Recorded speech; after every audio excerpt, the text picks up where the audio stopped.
আমার বয়স 22। 22 বছর বয়স। জন্ম জেলা গাজীপুরের কাপাসিয়াতে। আপনারা যারা অনুষ্ঠানটি এই মুহূর্তে শুনছেন তারা মোটামুটি বুঝে গিয়েছেন যে মাহমুদুল হাসান আর 10টা মানুষের মতো করে অতটা সুন্দরভাবে, ঠিক সুন্দর বলবো না, আর 10টা মানুষের মতো স্বাভাবিকভাবে কথা বলতে পারেন না। কেন পারেন না সেটা আমরা যদি আপনারা ভিডিওতে এসে দেখেন, আমি যে ভিডিওটা আমার পার্সোনাল চ্যানেলে এই মুহূর্তে দিয়েছি সেটাতে যদি দেখেন তাহলে বুঝতে পারবেন। আমার ইউটিউবের ঠিকানা হচ্ছে www.youtube.com/RJKibriya FM, RJKEBRIAFM। চ্যানেলটি কিবরিয়া আরজে নামে আছে ইউটিউবে, এবং এই অনুষ্ঠানটি পুরোপুরি আপনি ঢাকা FM এর ইউটিউব চ্যানেলে প্রিমিয়ার হচ্ছে, সেখানেও শুনতে পারেন।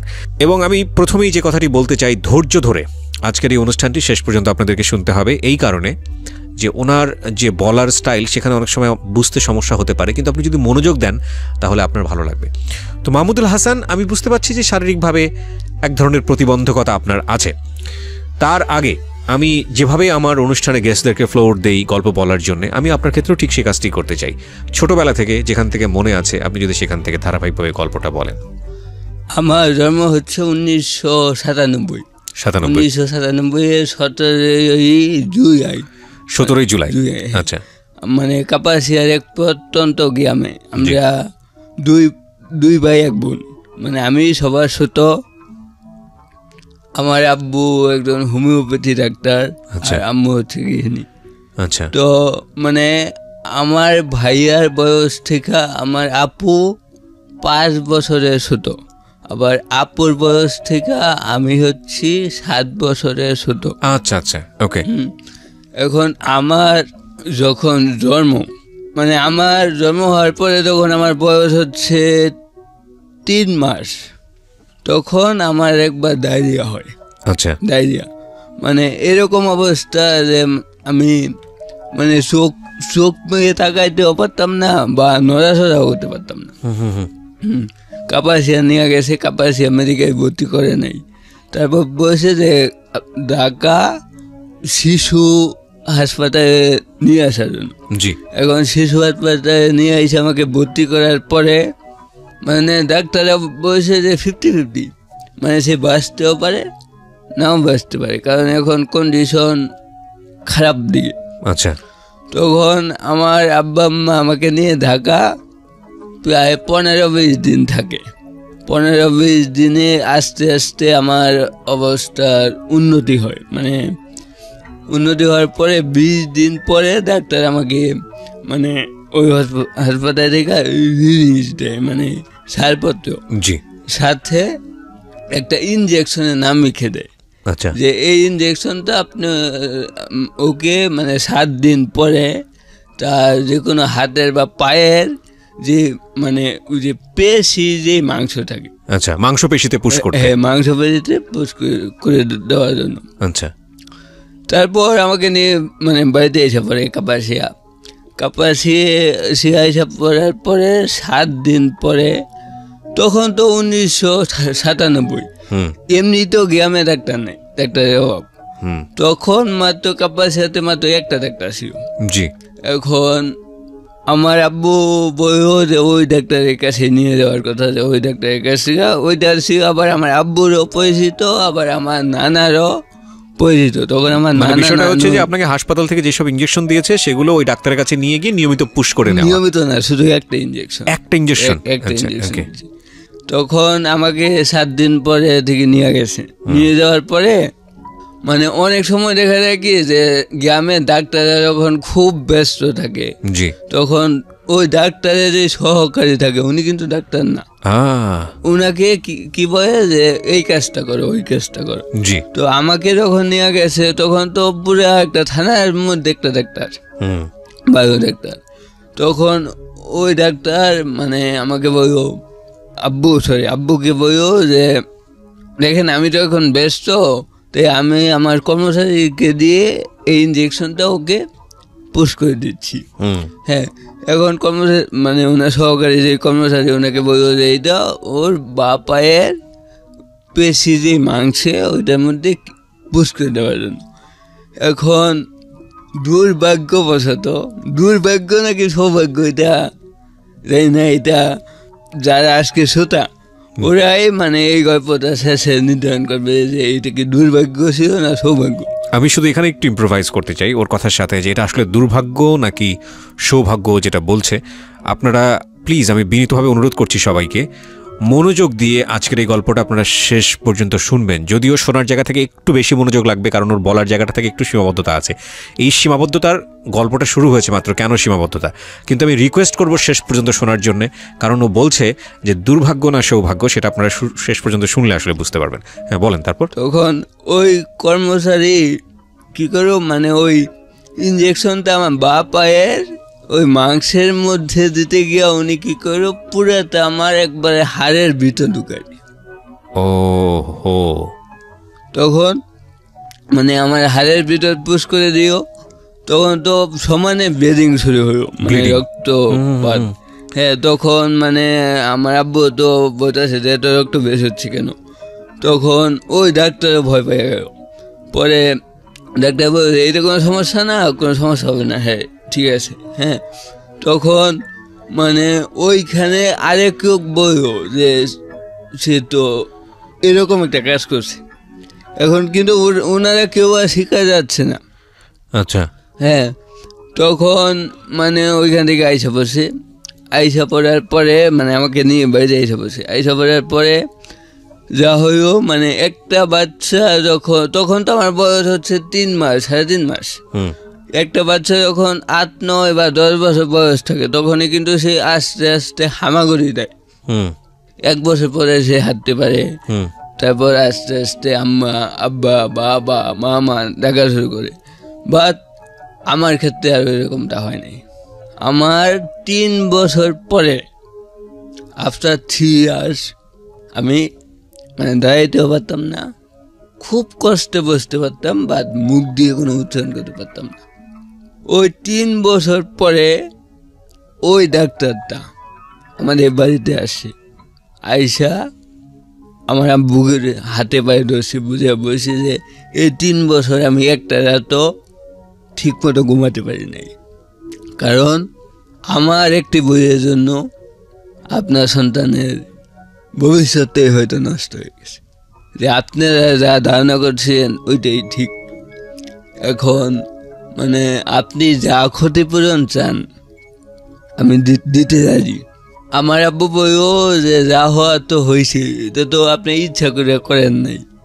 মানে আব্বু এটাও বলবো যে ওর ভাইকে দেখা যায় তাই হবে, মানে এটা হয়তো মানে সৃষ্টিকর্তা প্রদত্ত একটা, উনার উপরে ছাড়া তো কিছুই হয় না। আমার যখন 3 বছর পেরিয়ে 4 বছরে পড়লো, তখন আমি একটু দাঁড়াইতে পারি। 4 বছর না, 5 বছরে পড়লো, তখন আমি একটু দাঁড়াইতে পারি, একটু কথা বলতে পারি, এরকম মা মা বা এরকম। তখন মানে আমাকে নিয়ে মানে বাংলাদেশের এমন কোনো শিশু হাসপাতাল নাই, শিশু ডাক্তার নাই, এমন কোনো কবিরাজ নাই যে আমাকে নিয়ে না গেছে। কিন্তু সব ডাক্তাররা একটা কথা বলেছে যে দেখেন, ও যে একটা সমস্যা হয়েছে এটার কোনো চিকিৎসা নেই, এটার একমাত্র চিকিৎসা হচ্ছে ব্যায়াম অ্যান্ড প্র্যাকটিস। হ্যাঁ, এক্সারসাইজ। সে যত বেশি এক্সারসাইজ করবে আস্তে আস্তে সে মানে সুস্থ হতে থাকবে, বাট কখনোই 100% সুস্থ হবে না, মানে 100% রিকভার কখনোই করবে না। তো অনেক কবিরাজ অনেক কিছু দিয়েছে, অনেকটাই দিয়েছে, অনেক মানে মাইজ দিয়েছে, কিন্তু কোনো কাজ হয় নাই। 6 বছর বয়সে মোটামুটি দাঁড়াইতে পারি, একটু হাঁটতে পারি। তখন মানে আমার আশেপাশে বা বাড়ির যে মানুষ বা আমার গোষ্ঠীর যে মানুষ, গ্রামের যে মানুষ, সবাই বলতো যে ওকে লেখাপড়া মানে সাধারণ যে আইন, জেনারেল আইন, ওইটাতে না দিয়ে ওকে মাদ্রাসায় ভর্তি করে দেন। কারণ হচ্ছে ও জেনারেল আইনে বেশি দূর আগায় যেতে পারবে না, কিন্তু ওর জন্য ডিফিকাল্ট হবে। হ্যাঁ, অচিরেই ঝরে পড়বে। হ্যাঁ জি। এখন আবার অনেকে বলতো যে এমন একটা সন্তান হয়েছে, ওকে রাখার দরকার নেই, ওকে পালক দিয়ে দেন। হ্যাঁ, আচ্ছা। আবার মানে নানান কথা বলত। তারপর মানে অনেক কথা বলতো যে এই করেন সেই করেন এই সেই, কিন্তু আমার আব্বু আম্মু কারো কথাই শুনে নাই। তো আমাকে আমার আম্মু একদিন জিজ্ঞাসা করতেছে যে সবাই তো স্কুলে যায়, তুমিও কি যাবা নাকি মাদ্রাসায় পড়বা? তখন আমি দেখলাম যে সবাই বাচ্চা কাচ্চা আছে সবাই স্কুলে যায়, এখন ভাবলাম যে আমিও স্কুলে যাবো। তখন মাদ্রাসা কি ওইটা তো বুঝতাম না, যে তখন আমি বললাম যে আমি স্কুলে যাব। তখন আমার যখন 7 বছর না, ঠিক 6.5 থেকে 7 বছরের ভিতর আমাকে স্কুলে নিয়ে যায় ভর্তি করার জন্য। আমি তো তখন হাঁটতে পারতাম না, শুধু দাঁড়াইতে পারতাম আর একটু পা সামনের দিকে দিতে পারতাম। তো একদিন আমার আব্বা যায় নাই, আব্বু তো চেম্বার, আমার আম্মা আমাকে নিয়ে যায় কয়ে দান করে নিয়ে যায়। নিয়ে যাওয়ার পরে প্রথম দিন মানে আমার এই সিচুয়েশন দেখা মানে আমার নাম জিজ্ঞাসা করছি, হ্যাঁ আমি এরকম বলতাম যে মা হো মু, মানে পুরা বলতে পারতাম না, তখন মানে হাঁটতেও পারতাম না। এইসব দেখা আমাকে আর ওই দিন ভর্তি করে নাই, স্কুল কর্তৃপক্ষ আপনাকে ভর্তি করে নাই, যে তাকে ভর্তি করে কি করবেন, সে তো দেখতেও পারবে না, কিছু বুঝবেও না, হাবাগোবা। জি, তখন আমাকে নিয়ে এসে পরের দিন আমার আব্বা আমাকে নিয়ে যায়, এবং আমার আব্বাকে তো সবাই চিনি, হ্যাঁ। যখন আমার আব্বা নিয়ে যায়, যখন শুনছে যে আমি হচ্ছি, আমার আব্বার নাম হচ্ছে আব্দুল হাই ডাক্তার, আচ্ছা, আমি হচ্ছে আব্দুল হাই ডাক্তার, তখন এইটা শুনেই পরের দিন ভর্তি করে। মানে আপনার বাবা ছিল হোমিও ডাক্তার? হ্যাঁ, হোমিও ডাক্তার। জি।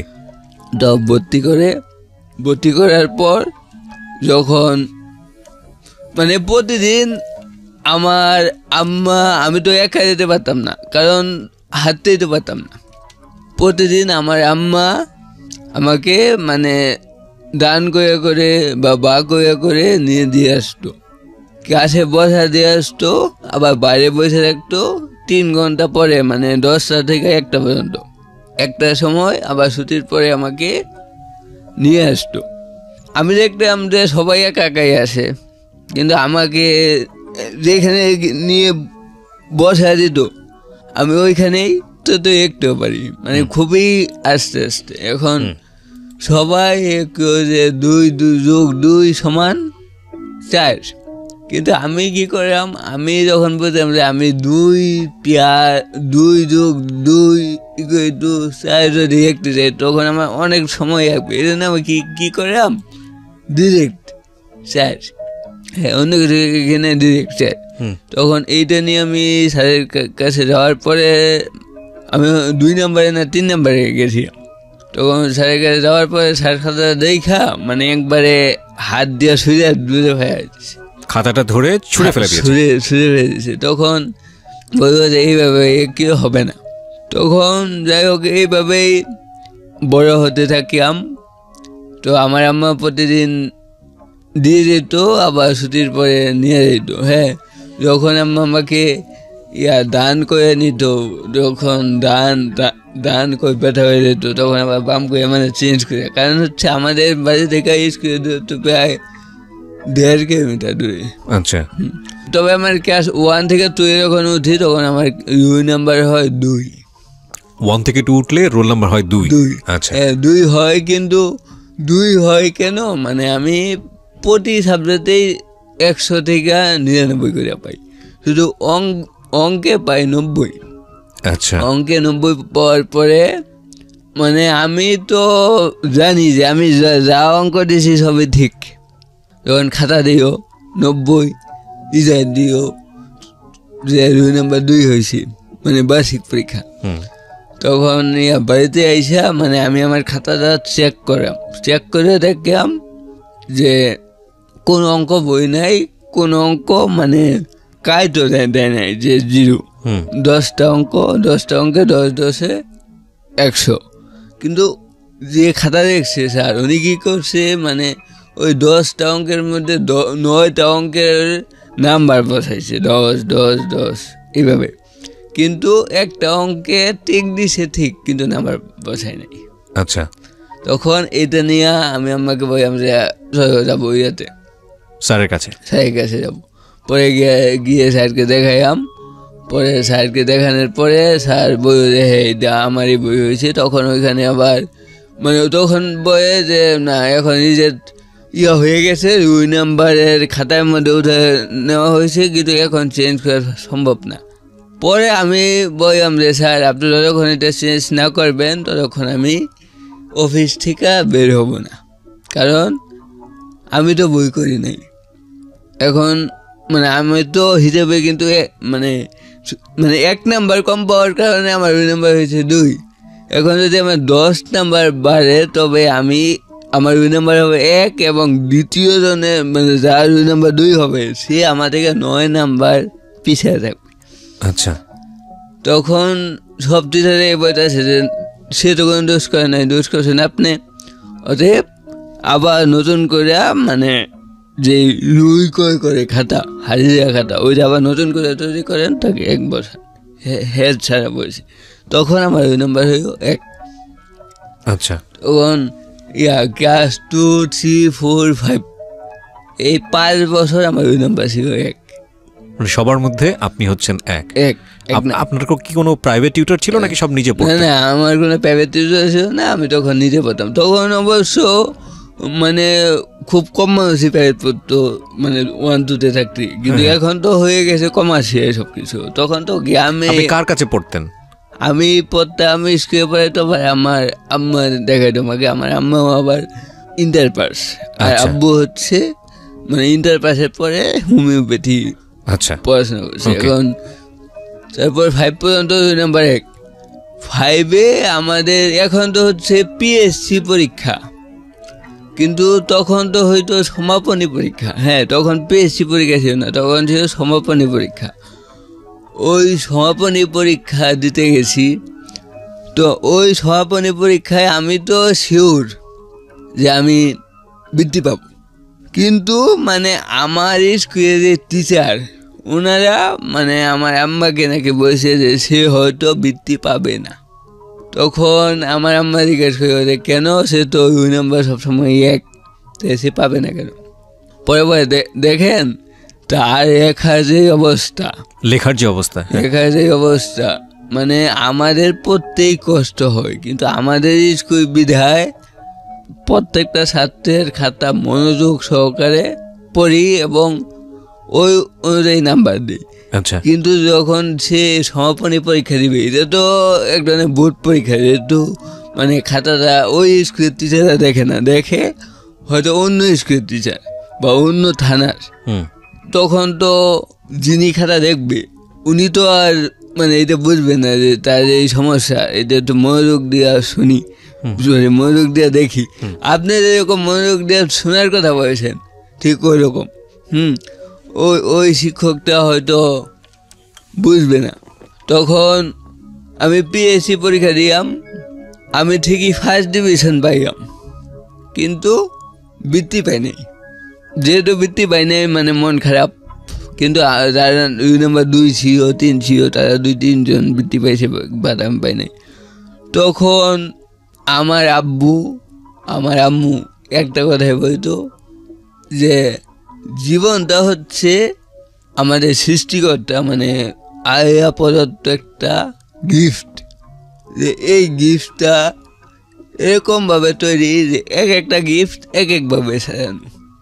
কখনোই মানে এই জীবন নিয়ে বিরক্ত হতাশ হওয়া যাবে না, কেননা যে জীবন নিয়ে হতাশ হয় তার প্রতি কিন্তু যে তাকে সৃষ্টি করছে সেও হতাশ হয়।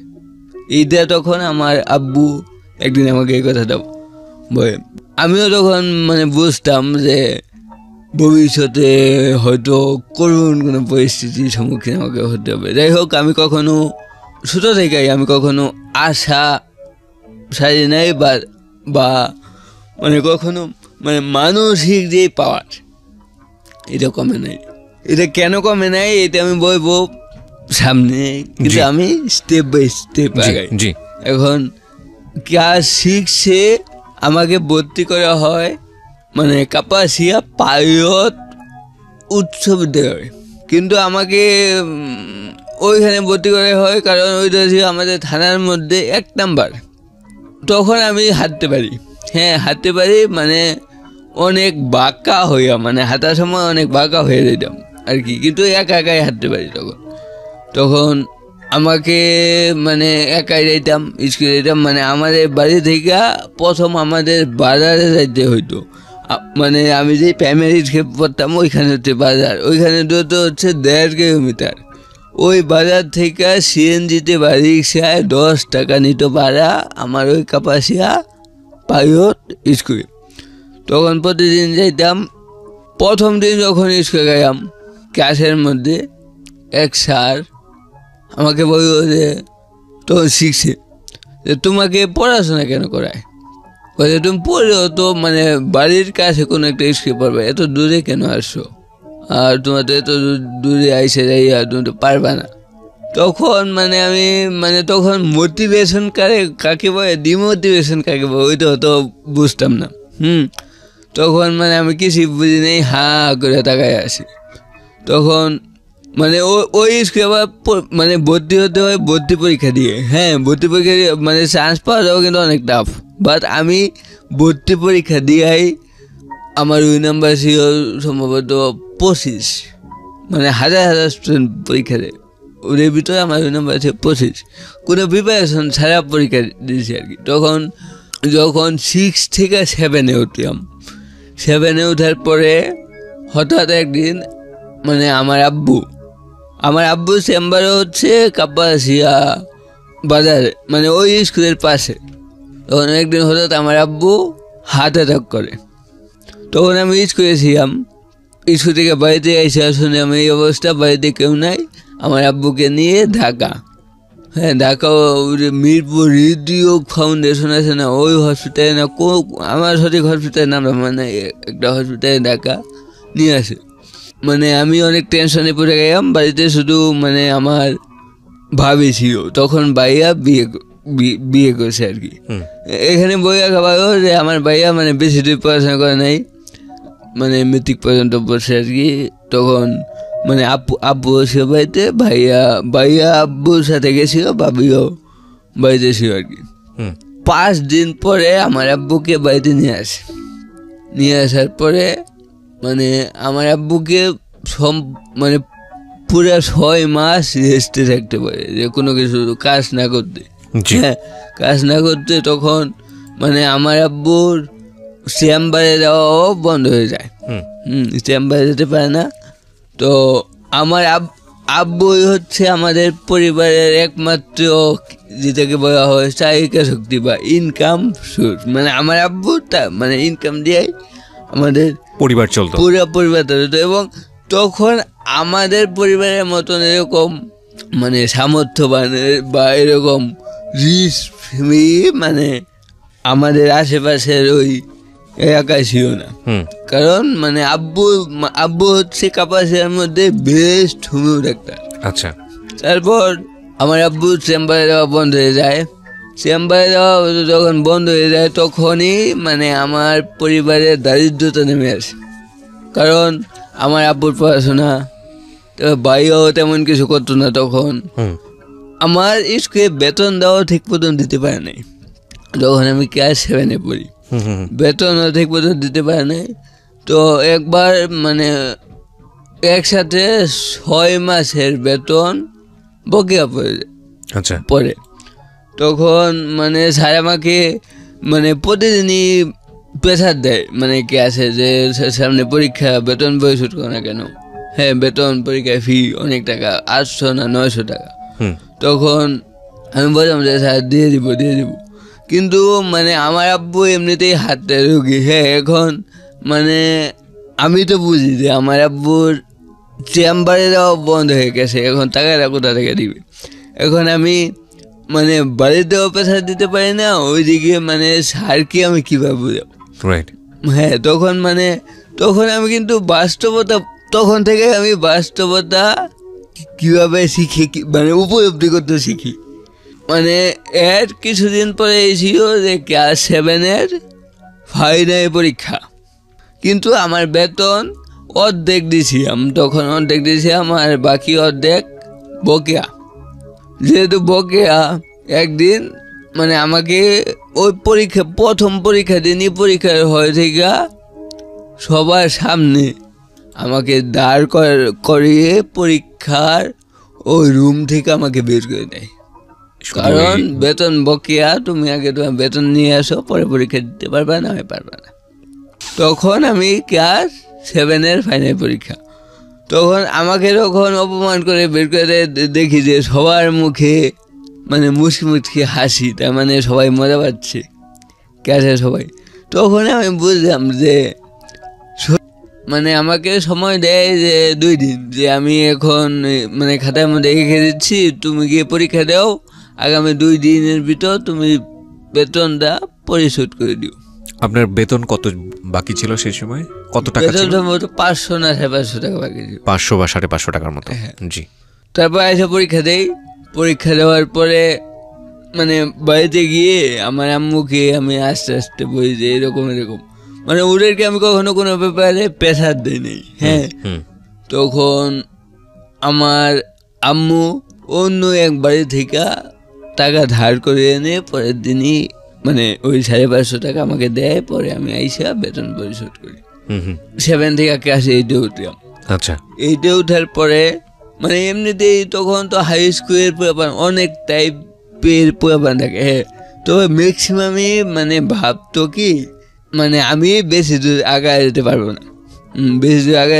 না, ওরা খুব স্মার্ট মানে গড়ি সানগ্লাস পরে আসে, আমি সাধারণভাবে যাই, গিয়ে ক্লাস করি। আর সবচেয়ে মানে আমার ক্লাস হয়তো 10টা থেকে 4টা পর্যন্ত, প্রতিদিন 30 টাকা দিয়ে দিত।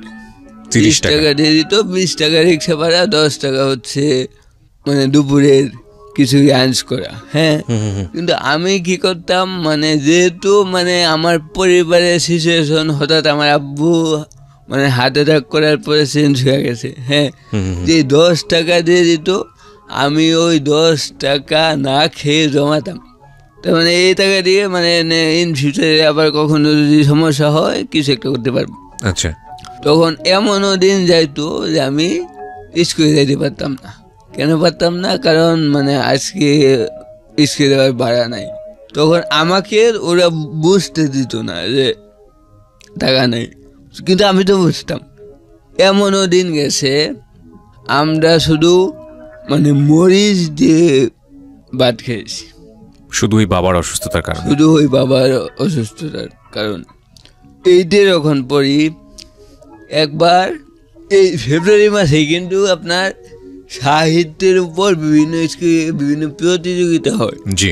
তো অনেকেই নাম দিচ্ছে যে সাহিত্যের উপর মানে কম্পিটিশন করবে। তখন আমিও গাইলাম নাম দেওয়ার জন্য। আমার বাংলা স্যার আমার দিকে বড় বড় করে তাকায়া তুই আসছ কেন?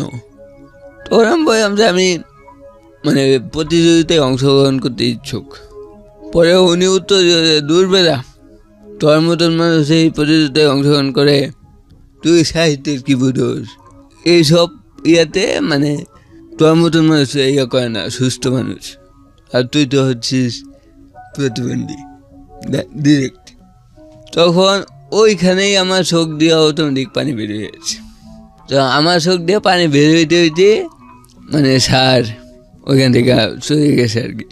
তখন আমাকে আমি স্যারকে রিকোয়েস্টও করছিলাম যে স্যার আমি অংশগ্রহণ করতে চাই, স্যার আমাকে একটা সুযোগ দেন, কিন্তু আমাকে ওই সুযোগটা দেওয়া হয়নি। আমার ভিতরে একটা জিদ জন্ম নিল যে আমাকে কেন সুযোগ দেওয়া হবে না, আমার তো কোনো অপরাধ নেই।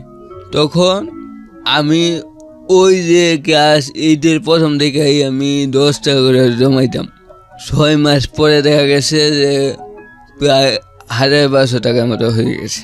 ওই 1200 টাকা দিয়ে আমি ঢাকা বাংলা বাজার থেকে সাহিত্যের উপর 3টা বই নেওয়াই, একজনের মাধ্যমে, কাপাসিয়া ক্যাবিনের মাধ্যমে, এবং ওই যে একটা বাংলা অভিধান আছে না, মানে কলকাতা থেকে প্রকাশ হয় বড় একটা বই, বাংলা অভিধান, মানে বাংলার যে কোনো শব্দের অর্থ, সমার্থক শব্দ বা ওই শব্দের উৎপত্তি বিশেষণ ওই বাংলা অভিধান আমি কিনে নামাই। তখন আমি ক্লাস 8-এ থাকতেই ওই বাংলা অভিধানটা পড়া মানে পড়ে একটু যে মুখস্থ করে ফেলি।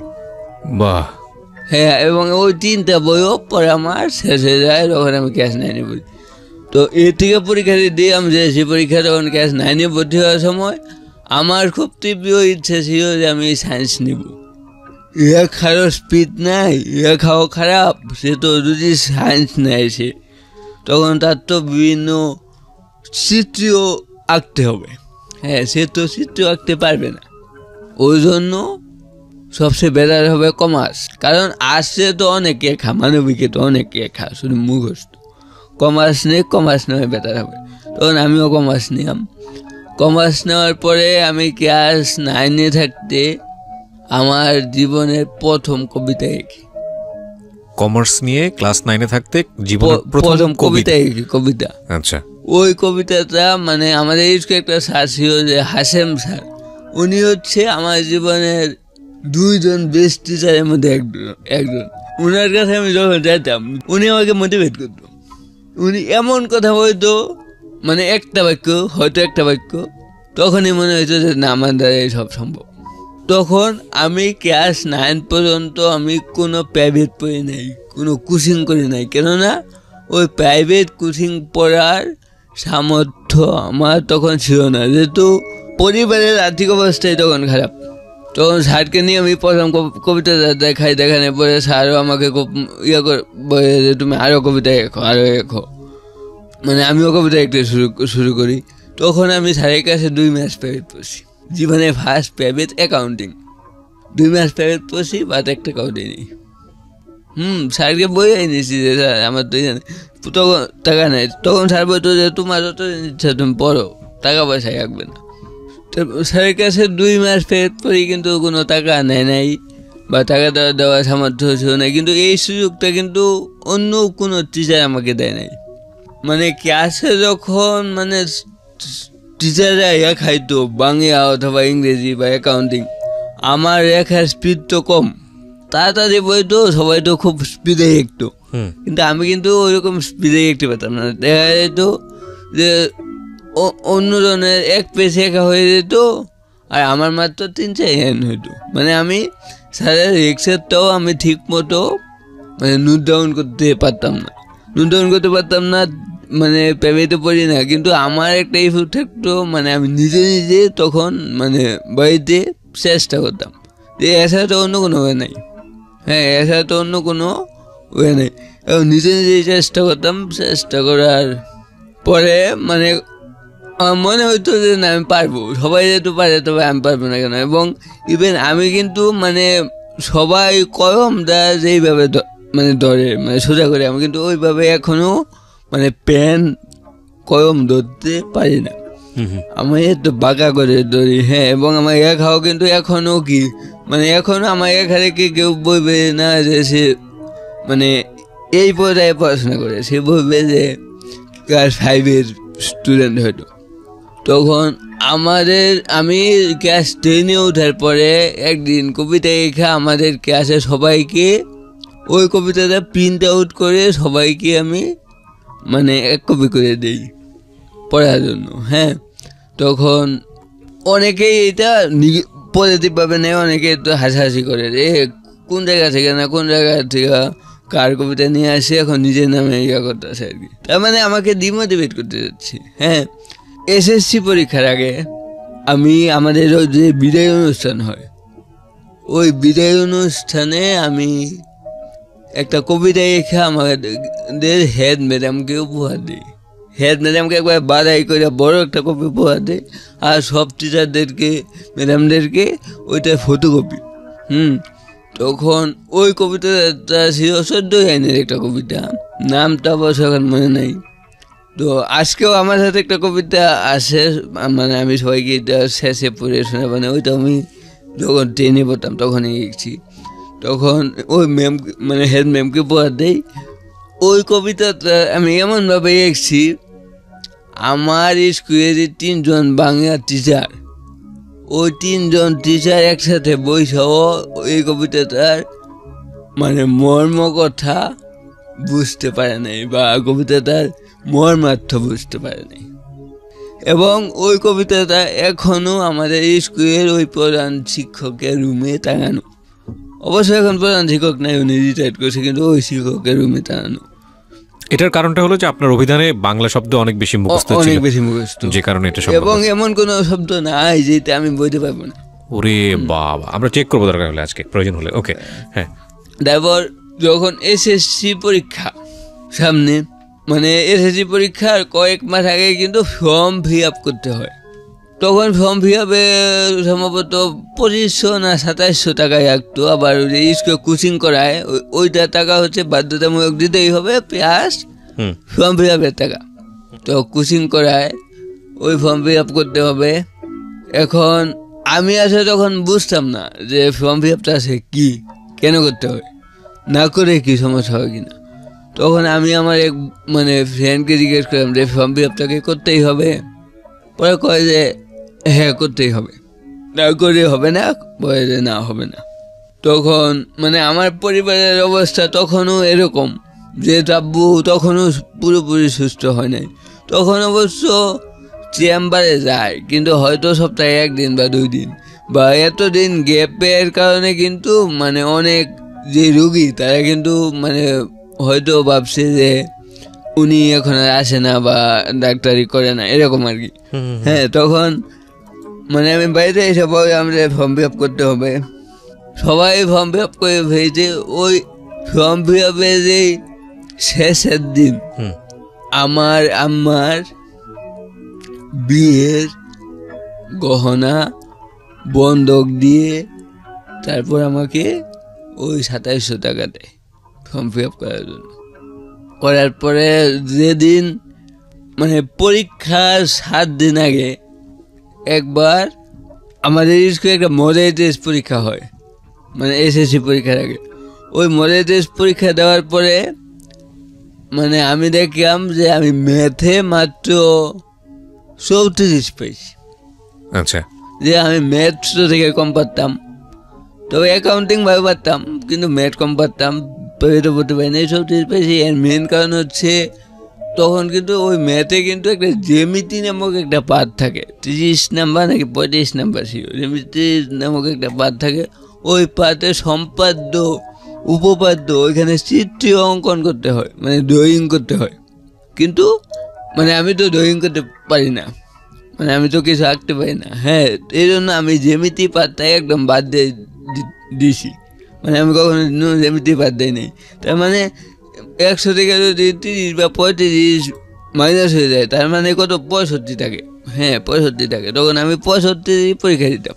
তো এই জন্য মানে ম্যাথ পরীক্ষাটাও খারাপ হয়েছিল। তখন মানে আমার স্যার বলেছে তুমি যদি ম্যাথ না দাও তবে তুমি মানে এসএসসি পরীক্ষায় পাস করবে কীভাবে, তো পাস করতে হবে। আমি বললাম যে স্যার আমি তো চিত্র আঁকতে পারি না। এখন যদি চিত্র না আঁকি, তখন যদি শুধু ব্যাখ্যা করি তখন তো নাম্বার দিবে না। অবশ্যই তো চিত্র এঁকে দেখা দিতে হবে যে কোনটা কোন একটা বৃত্ত 180 ডিগ্রি। তখন আমার যে অ্যাকাউন্টিং স্যার, ওই স্যারের কাছে শেষ 7 দিন আমি ম্যাথ দেখি, মাত্র 7 দিন।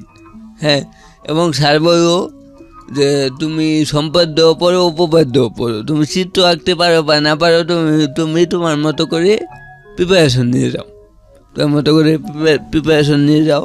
তখন স্যার দাগায়া দিচ্ছে যে এই সম্পাদ্য পড়বা, এই উপপাদ্য পড়বা। তো প্রিপারেশন নিয়ে গেলাম। আমি জানতাম যে আমার যদি মানে সব পরীক্ষা বড় হয়েও ম্যাথ পরীক্ষার দিন গেলাম পরীক্ষা দিতে, মানে প্রতিদিন আমার আম্মা আমাকে নিয়ে যেত পরীক্ষা কেন্দ্রে, পরীক্ষা দিতে গেলাম। যাওয়ার পরে আমি আম্মাকে বললাম যে আম্মা তো জানতোই। তখন আমি কি করলাম, মানে আমার ছোটো থাকতেই কিন্তু মানে উপস্থিত যে বুদ্ধি, এইটা কিন্তু আমি আমার ছোটো সময় থেকেই মানে একটু ভালো আর কি। হ্যাঁ, তখন আমাদের ওই পরীক্ষা কেন্দ্রের যে পরীক্ষা নিয়ন্ত্রক, যিনি পরীক্ষা নিয়ন্ত্রণ করে, হ্যাঁ, আমি ওই পরীক্ষা শুরু হওয়ার আগেই আমার আম্মাকে নিয়ে বললাম যে আসো ওনার কাছে যাব। পরে ওনার কাছে গেছি, ওনার কাছে গিয়ে বললাম যে স্যার এই অবস্থা, আমি তো চিত্র আঁকতে পারি না, এখন আমি যদি সম্পাদ্য উপপাদ্য চিত্র সারা দেই তখন তো নাম্বার দেবে না।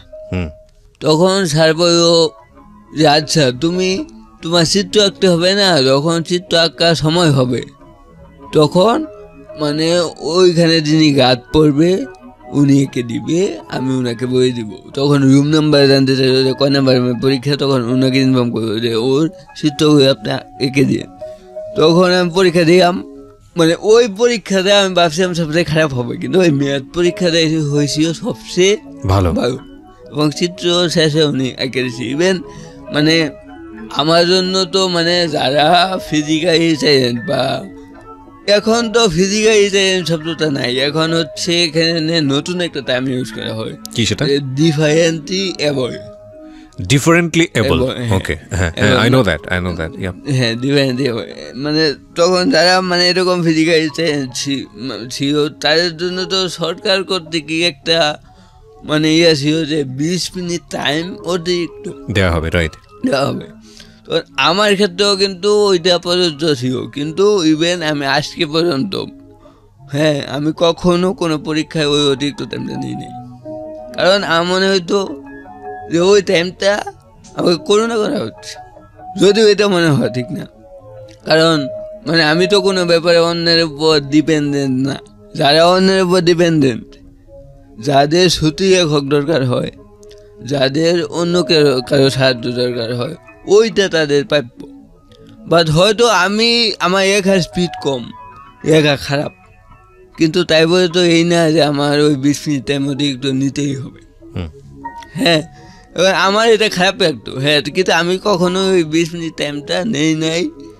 এখন আমি পরীক্ষার ক্ষেত্রে কখনোই কোনো অ্যান্সার নিজের মতো করে পুরো লিখতে পারি নাই, আমি সার সংক্ষেপটা দিয়ে শেষ করে দিতাম যে কোনো অ্যান্সার, বাংলা ইংরেজি সব কিছু। কারণ হচ্ছে লেখার স্পিড কম, যে যদি মনের মতো করে সবাই যেরকম পৃষ্ঠার পর পৃষ্ঠায় লেখে, আমি যদি ওইরকম লিখি তখন আমার টাইম মেনটেন করা কষ্ট যাবে বা পুরো আনসার করতে পারবো না। হ্যাঁ, কিন্তু আমার প্রথম থেকে টার্গেট ছিল যে আমি ওই অতিরিক্ত টাইমটা নিব না। তখন এসএসসি পরীক্ষা দিলাম, এসএসসি পরীক্ষায় আমার পয়েন্ট আসে 4.56 আউট অফ 5। এখন আমার আব্বা আম্মা এতটুকুতেই খুশি ছিল, কারণ হচ্ছে এই অবস্থায় এতটুকু পাওয়া কিন্তু অনেক টাফ। মাত্র 10 জন পাইছিল, সম্ভবত 10 জন না 15 জন পাইছিল এ, আর কয়েকজন পাইছিল এ প্লাস, আর বাকি সবাই। কত সালে আপনি করলেন এসএসসি? আমি এসেছি 2013-এ। ওকে। এরপরে মানে অনেকেই বলছে যে ওরে দূরে কোনো কয়েরে ভর্তি করার দরকার নেই, কাপাসিয়া কয়েরে ভর্তি করা যায়নি, ইন্টারমিডিয়েট সে আপনাদের কাছে থেকে পড়ুক। কিন্তু আমার হচ্ছে যে ওই কলেজটা ততটা উন্নত না বা পড়াশোনার মানও ততটা ভালো না। কিন্তু আমি বলছি যে আমি ঢাকা যাই বা অন্য কোথাও। তখন মানে ঢাকা গেলে তো অনেক খরচ, ঢাকা আইসা থাকা খাওয়া আবার কলেজে পড়া, মানে আমি ঢাকা কলেজে অ্যাপ্লাই করি, ঢাকা কলেজে অ্যাপ্লাই করি, আবার গাজীপুর ক্যান্টনমেন্ট কলেজে অ্যাপ্লাই করি। আচ্ছা, আমার 2 জায়গায় হয়। 2 জায়গায় হওয়ার পরে যেহেতু ঢাকা থাকা অনেক খরচ, তারপর আবার একা থাকতে হবে কোনো মেসে বা হয়, এই জন্য মানে আমাকে ঢাকা না পাঠিয়ে আমাকে গাজীপুর ক্যান্টনমেন্ট কলেজে ভর্তি করা হয়। আচ্ছা, গাজীপুর ক্যান্টনমেন্ট কলেজে ভর্তি করা হয়। ক্যান্টনমেন্ট মানে কি? ক্যান পাবলিক, হ্যাঁ, ক্যান পাবলিক। এটা হচ্ছে গাজীপুরের সিমুইত দিতে।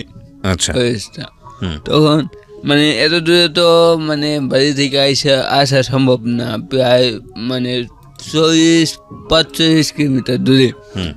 তো গাজীপুরে কোথায় থাকবো? তখন মানে গাজীপুরে আমার খায়ার বাসা, মানে আমার আম্মার ছোট বোন, ওনার বাসা, মানে উনিও জব করে, গভর্নমেন্ট জব, মানে আমার খায়ও মানে ঢাকা জব করে ব্যাংকে।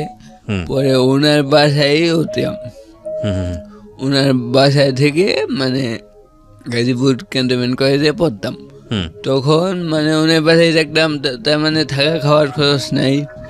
তো প্রতিদিন মানে আমাকে মানে ওই কলেজের বেতন ছিল আবার আমি যখন প্রথম তখন 500 টাকা, 500 টাকা ছিল বেতন। আবার আসা যাওয়ায় মানে ওই বাসা থেকে প্রথমে প্রায় 0.5 কিলোমিটারের মতো হাঁটতে হতো, পরে আবার রিক্সায় 10 টাকা ভাড়া, আবার বাসে হচ্ছে 5 টাকা ভাড়া, তারপরে আবার অটোতে হচ্ছে 10 টাকা ভাড়া। তার মানে হচ্ছে প্রতিদিন প্রায় 30-40 টাকা মিনিমাম ভাড়া রাখতো আর কি। তখন মানে আমাকে বাড়ি থেকে প্রতি মাসে তখন 1500 টাকা দিত। ওই 1500 টাকায় আমার থাকা মানে থাকাটা ফ্রি, মানে ভাড়া তারপর সবসহ মানে হইতো আর কি 1500 থেকে 2000 টাকা। তখন মানে আমার এক দূর সম্পর্কের না, আমার নানার ভাইয়ের মানে সেই মানে আমার মামা, হ্যাঁ ওই মামাও আমাকে বেশ কয়েক মাস প্রতি মাসে 1000 করে টাকা দিত। হ্যাঁ তখন আমি সকাল 8টায় যেতাম, আবার আসতাম হচ্ছে দুপুর 3টা 3:30 বা 4টা বেজে যেত বাসায় আসতে আসতে। তখন ওই যে আমার তো ক্লাস 7-8 থাকতে অভ্যাস হয়ে গেছে যে দুপুরে না খাওয়া। হ্যাঁ ওই যে টাকা বাসাইতাম। তখন কি হতো, আমি কলেজে যখন পড়তাম তখনও আমি দুপুরে মানে খুবই কম খাইতাম, মানে 8টার সময় খেয়ে যেতাম, আবার 4টার সময় এসে খাবার খেতাম। কারণ মানে আমার খুব হিসাব করে যেতে হতো। হ্যাঁ প্রথম মাসেই আমি একটি সনেট দেখি, সনেট। তখন ওইটা আমি আমার মানে কলেজে যে বাংলা আসার প্রথম ইন্টারমিডিয়েট পড়া অবস্থাতেই আপনি সনেট লেখা শুরু দেখি। হ্যাঁ তখন আমার যে বাংলা আসার কলেজের খুবই ভালো টিচার, মানে উনাকে আমি দেখানোর পরে এখানে একটা কথা বলে রাখি প্রিয় শ্রোতা, অনেকেই সনেট বুঝবেন না, এটা একটা আসলে চতুর্দশপদী কবিতা বলা হয়। যারা ইন্টারে পড়েছেন, মাইকেল মধুসূদন দত্ত পড়েছেন, তারা জানবেন যে মাইকেল মধুসূদন দত্ত প্রথম বাংলায় সনেটের প্রবর্তন করেন। এটা একটা কবিতার বিশেষ ফর্ম, খুবই আভিজাত্যপূর্ণ ফর্ম, এবং এই সনেট লেখাটা আসলে সেরকম বুদ্ধিসম্পন্ন বা কবিত্ব সম্পন্ন ব্যক্তি না হলে সনেট লেখাটা খুব ডিফিকাল্ট, কারণ কিছু গ্রামাটিক্যাল ব্যাপার স্যাপার আছে। সো এই জায়গাটা থেকে ও সনেটের কথা বলছে। ওকে, তখন আমার বাংলা স্যারকে দেখাই, স্যার খুবই অবাক হয়। ইভেন স্যার এটা অফিসে যায় না যে এই সনেট আমি লিখছি, ও এটা বিশ্বাসও করতে চায়, বিশেষ করে নেই, করতে যায় না। তখন আমি বললাম যে স্যার তবে আমি মানে আপনার সামনে বসে একটা সনেট থেকে দেখাই। তো স্যার বলে এটা কীভাবে সম্ভব? আমি বলি আপনি যে কোনো একটা টপিক দেন, আমি একটা এঁকে দেখাই। তো স্যারের সামনে বসেই স্যার টপিক দিয়েছে, মাত্র 0.5 ঘন্টায় আমি আরেকটা শুনে দেখি, 0.5 ঘন্টায়, এবং স্যারকে দেখাই। তখন স্যার বলে যে সত্যি মানে এটা বিশ্বাসযোগ্য না। হ্যাঁ তখন মানে কবিতায় একটাম মানে স্যারদের দেখাইতাম, আমার নিজের পাবে একদম। ইভেন আমি ইন্টারে যখন পড়তাম তখন আমার কয়েকটা জাতীয় পত্রিকায়ও আমার কবিতা ছাপা হইতো, মানে প্রথম যুগান্ত ইত্তেফাক সহ মানে বেশ কয়েকটা পত্রিকায় কয়েকটা করে কবিতা ছাপা হইতো। তখন একটা উপন্যাস লেখা শুরু করি। উপন্যাস, হ্যাঁ আমি তখন ফার্স্ট ইয়ারে পড়ে উপন্যাস লেখা শুরু করি।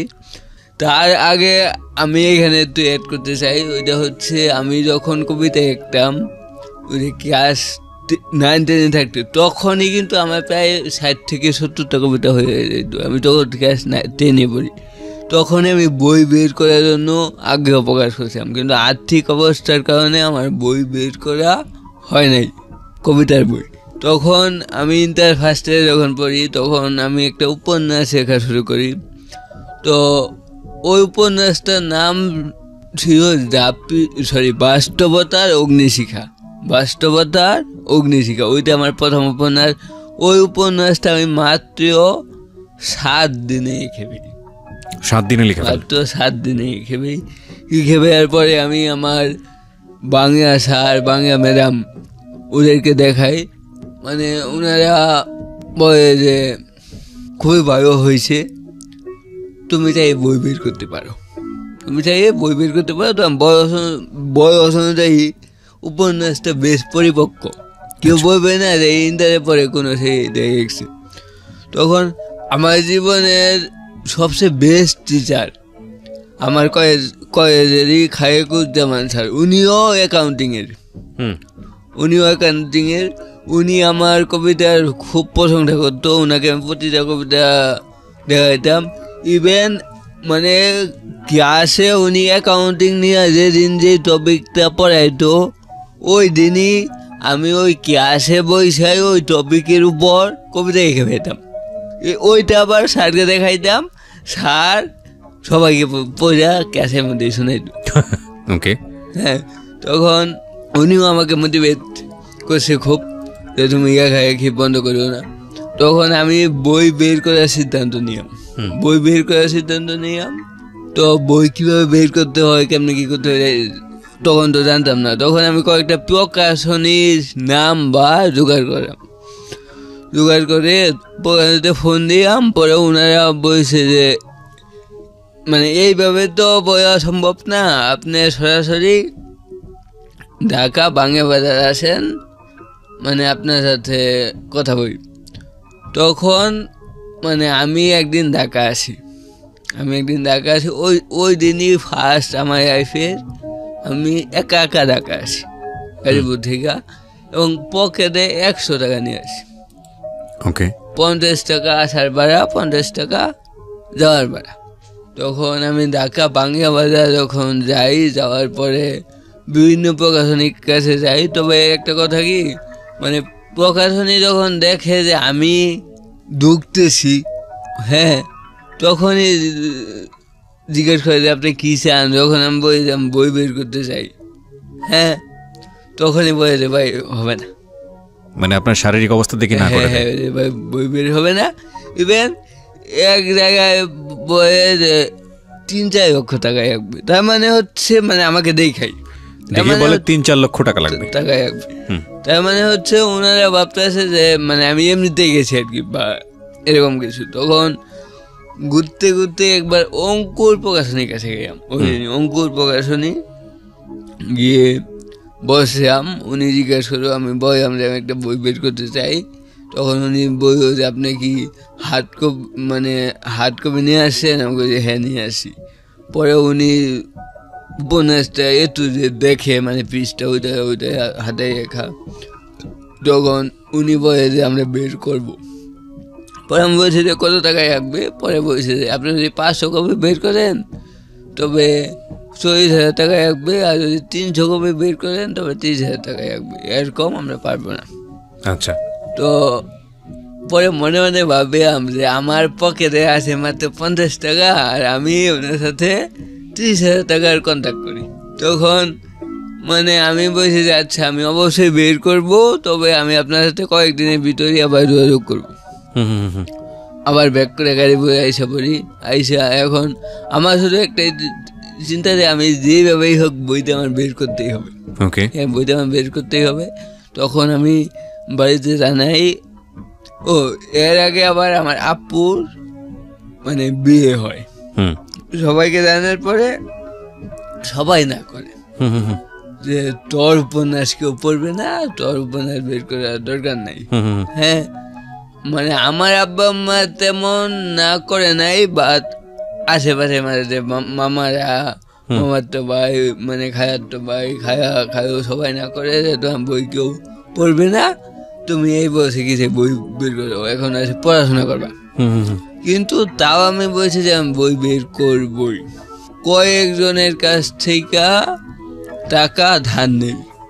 আমার আব্বুকে বলি যে তুমি যা নেই পারো আমাকে 5,000 টাকা দাও, আপুকে বলি যে আমাকে 5,000 টাকা দাও, আবার মানে আমার এক মামাকে বলি। এইভাবে মানে আমি 20-25,000 টাকা আমি 5 জনের কাছ থেকে, 5,000 করে 5 জনের কাছ থেকে 25,000 টাকা ধার নেই।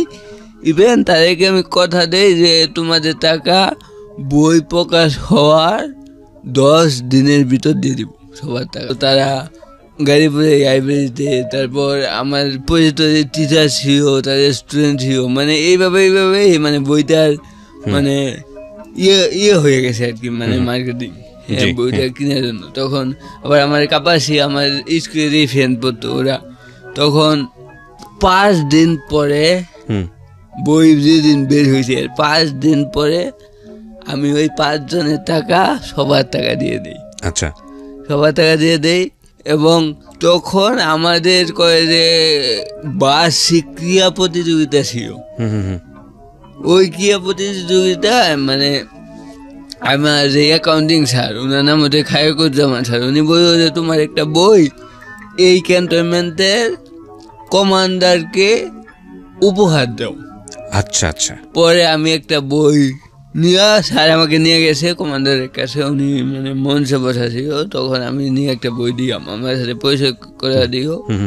উনি বইসাই ওই 2 ঘন্টা, প্রোগ্রামটা 2 ঘন্টা হয়েছে, 2 ঘন্টায় উনি আমার এই বইটা পড়ার পরে ওনার যখন বক্তব্য দিবে উনি বক্তব্যের পুরোটাই আমার কথা বলছে, এবং বইয়ের কথা বলছে। এবং বক্তব্যের শেষে উনি ঘোষণা দিচ্ছে যে আমি খুশি হইয়া মাহমুদুল হাসানকে আমার তরফ থেকে 20,000 টাকা পুরস্কার দিব।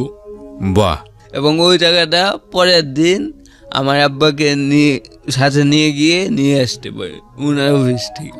আচ্ছা আচ্ছা। হ্যাঁ, তারপর ওইখান থেকে 20,000 টাকা পাই, আমার আব্বাকে নিয়ে যাই, ওনারা অনেক ছবি টবি উঠায় আমার অনেক প্রশংসা করে।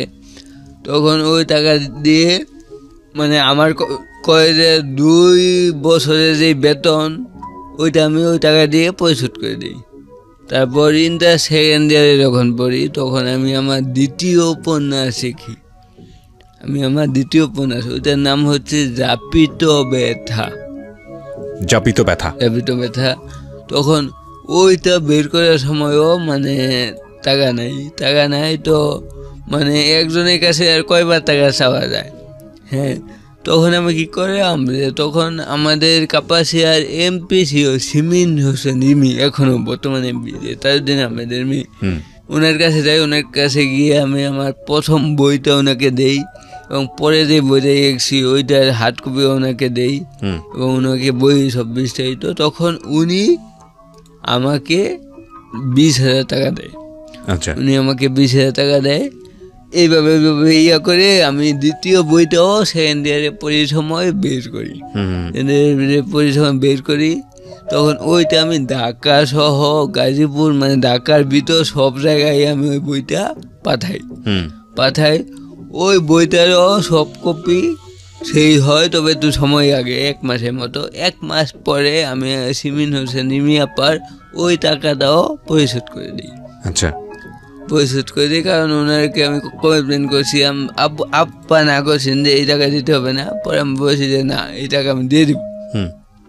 তখন ওই টাকা পরিশোধ করে দিই। মানে বই লেখার প্রতি আমার এতটাই নেশা হয়ে গেছিল যে পড়াশোনা করতে হবে, মানে এইদিকে মানে ইয়ে কম ছিল, মানে অ্যাটেনশন। তখন আমার এসএসসি পরীক্ষার আগে, মানে ইন্টার পরীক্ষার আগে আমার এক টিচার, মানে আমি তো প্রাইভেট পড়ি নাই কখনো, মানে ওই ইন্টার পরীক্ষার আগে মানে আমাদের যে ইংরেজি টিচার উনি প্রাইভেট পড়ায়, উনি একদিন আমাকে বলল যে তুমি তো কখনো প্রাইভেট পড়া নাই, তুমি বাকি 15-20 দিন আমার কাছে একটু দেখো, আমার বেশি আসো, তোমার কেউ টাকা পয়সা দিতে হবে না। আচ্ছা। তো আমি ওনার বেশি গেলাম, যাওয়ার পরে উনি একদিন আওয়ার কয়েস ম্যাগাজিন একটা প্যারাগ্রাফ সবাইকে একটা দিছে। হ্যাঁ, তখন আমি বানানে একটা CUAAGE মানে এর জায়গায় আমি লিখছি এ। তখন স্যার বলল যে এটা তো হয় নাই, তুমি ইউনিভার্সিটি বানানটা রেখো। পরে আমি বললাম আমরা UNIVER CITY এখানে কিন্তু হবে S। স্যার বলে এটাও তো হয় নাই, তুমি গিয়া ক্লাস 2-তে ভর্তি হও, তোমাকে এত পড়ছো কীভাবে? তখন আমি বললাম যে স্যার আমি তো ঢাকা ভার্সিটিতে পড়তে যাই। তখন স্যার আমাকে বলল যে তুই তো বেটা ঢাকা ভার্সিটির গেট পর্যন্ত পৌঁছাতে পারবি না। হ্যাঁ, তখন ওই দিন আমার খুব খারাপ লাগলো যে মানে ওই দিন আমার প্রথম রিয়েলাইজেশন হইল, মানে একজন মানুষের উইক পয়েন্ট যখন একজন মানুষ জানে তখন কোনো না কোনো ওয়েতে কোনো না কোনো দিন ওই উইক পয়েন্টে ওই জানা মানুষটা আঘাত করবেই। এটা হচ্ছে 100% চিরন্তন একটা বাস্তবতা। মানে আমি আবার মানে আমার এই জীবনের উপলব্ধি থেকে আমার দ্বিতীয় বইয়ের নাম যাবিত ব্যথা। ওই বইয়ে মানে একটা মানে ওইটা নিয়ে অনেকেই প্রশংসা করে, মানে একটা আইন দিয়েছিলাম এরকম যে মানুষের মর্যাদা মানুষ আর কতটুকু দিতে জানে, মানুষের মর্যাদা তো সৃষ্টিকর্তার হাতে, এরকম একটা আইন। হ্যাঁ, ওই স্যার আমাকে ওইভাবে অপমান করার পরে মানে আমি ইন্টার পরীক্ষা দিলাম। আচ্ছা, হ্যাঁ, ইন্টার পরীক্ষা দেওয়ার পরে আমার পয়েন্ট আসছিল 4.31। সবাই বাসাতে কোচিং করবে, আমিও করবো ভাবতেছি, কিন্তু মানে আমি যখন বলছি যে বাসাতে কোচিং করবো তখন সবাই না করে। বাসাতে কোচিং করে শুধু টাকা নষ্ট করে লাভ নাই। ঢাকা বাসাতে চান্স পাওয়া সহজ কোনো ইস্যু না, হ্যাঁ, অনেক কঠিন। তারপরেও মানে আমি তখন আমাদের যে অ্যাকাউন্টিং স্যার ছিল খায়রুজ্জামান স্যার, ওনাকে আমি ফোন দিই। পরে উনি গাজীপুর সাইফুসের যে ম্যানেজার সাইফুস কোচিংয়ে, ওনাকে ফোন দিয়ে বলে দেয় যে আমার কাছ থেকে কম টাকা নেওয়ার জন্য। তখন আমি গাজীপুর সাইফুসে যাই, যাওয়ার পরে উনি বলে যে 5,000 টাকার কম পারবে না, এইভাবে ফি হচ্ছে 8,000 টাকা, উনি 3,000 টাকা আমার জন্য কম, এর কম পারবে না।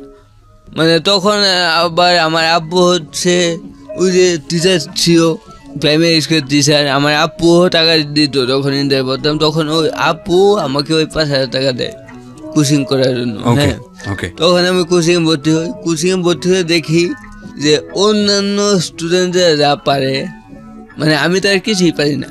তখন হচ্ছে মানে ভার্সিটিতে যে 3 মাস, এই 3 মাস আমি এত পড়াশোনা করি যে প্রতিদিন 15 থেকে 16 ঘন্টা পড়াশোনা করতাম, আরও বেশি।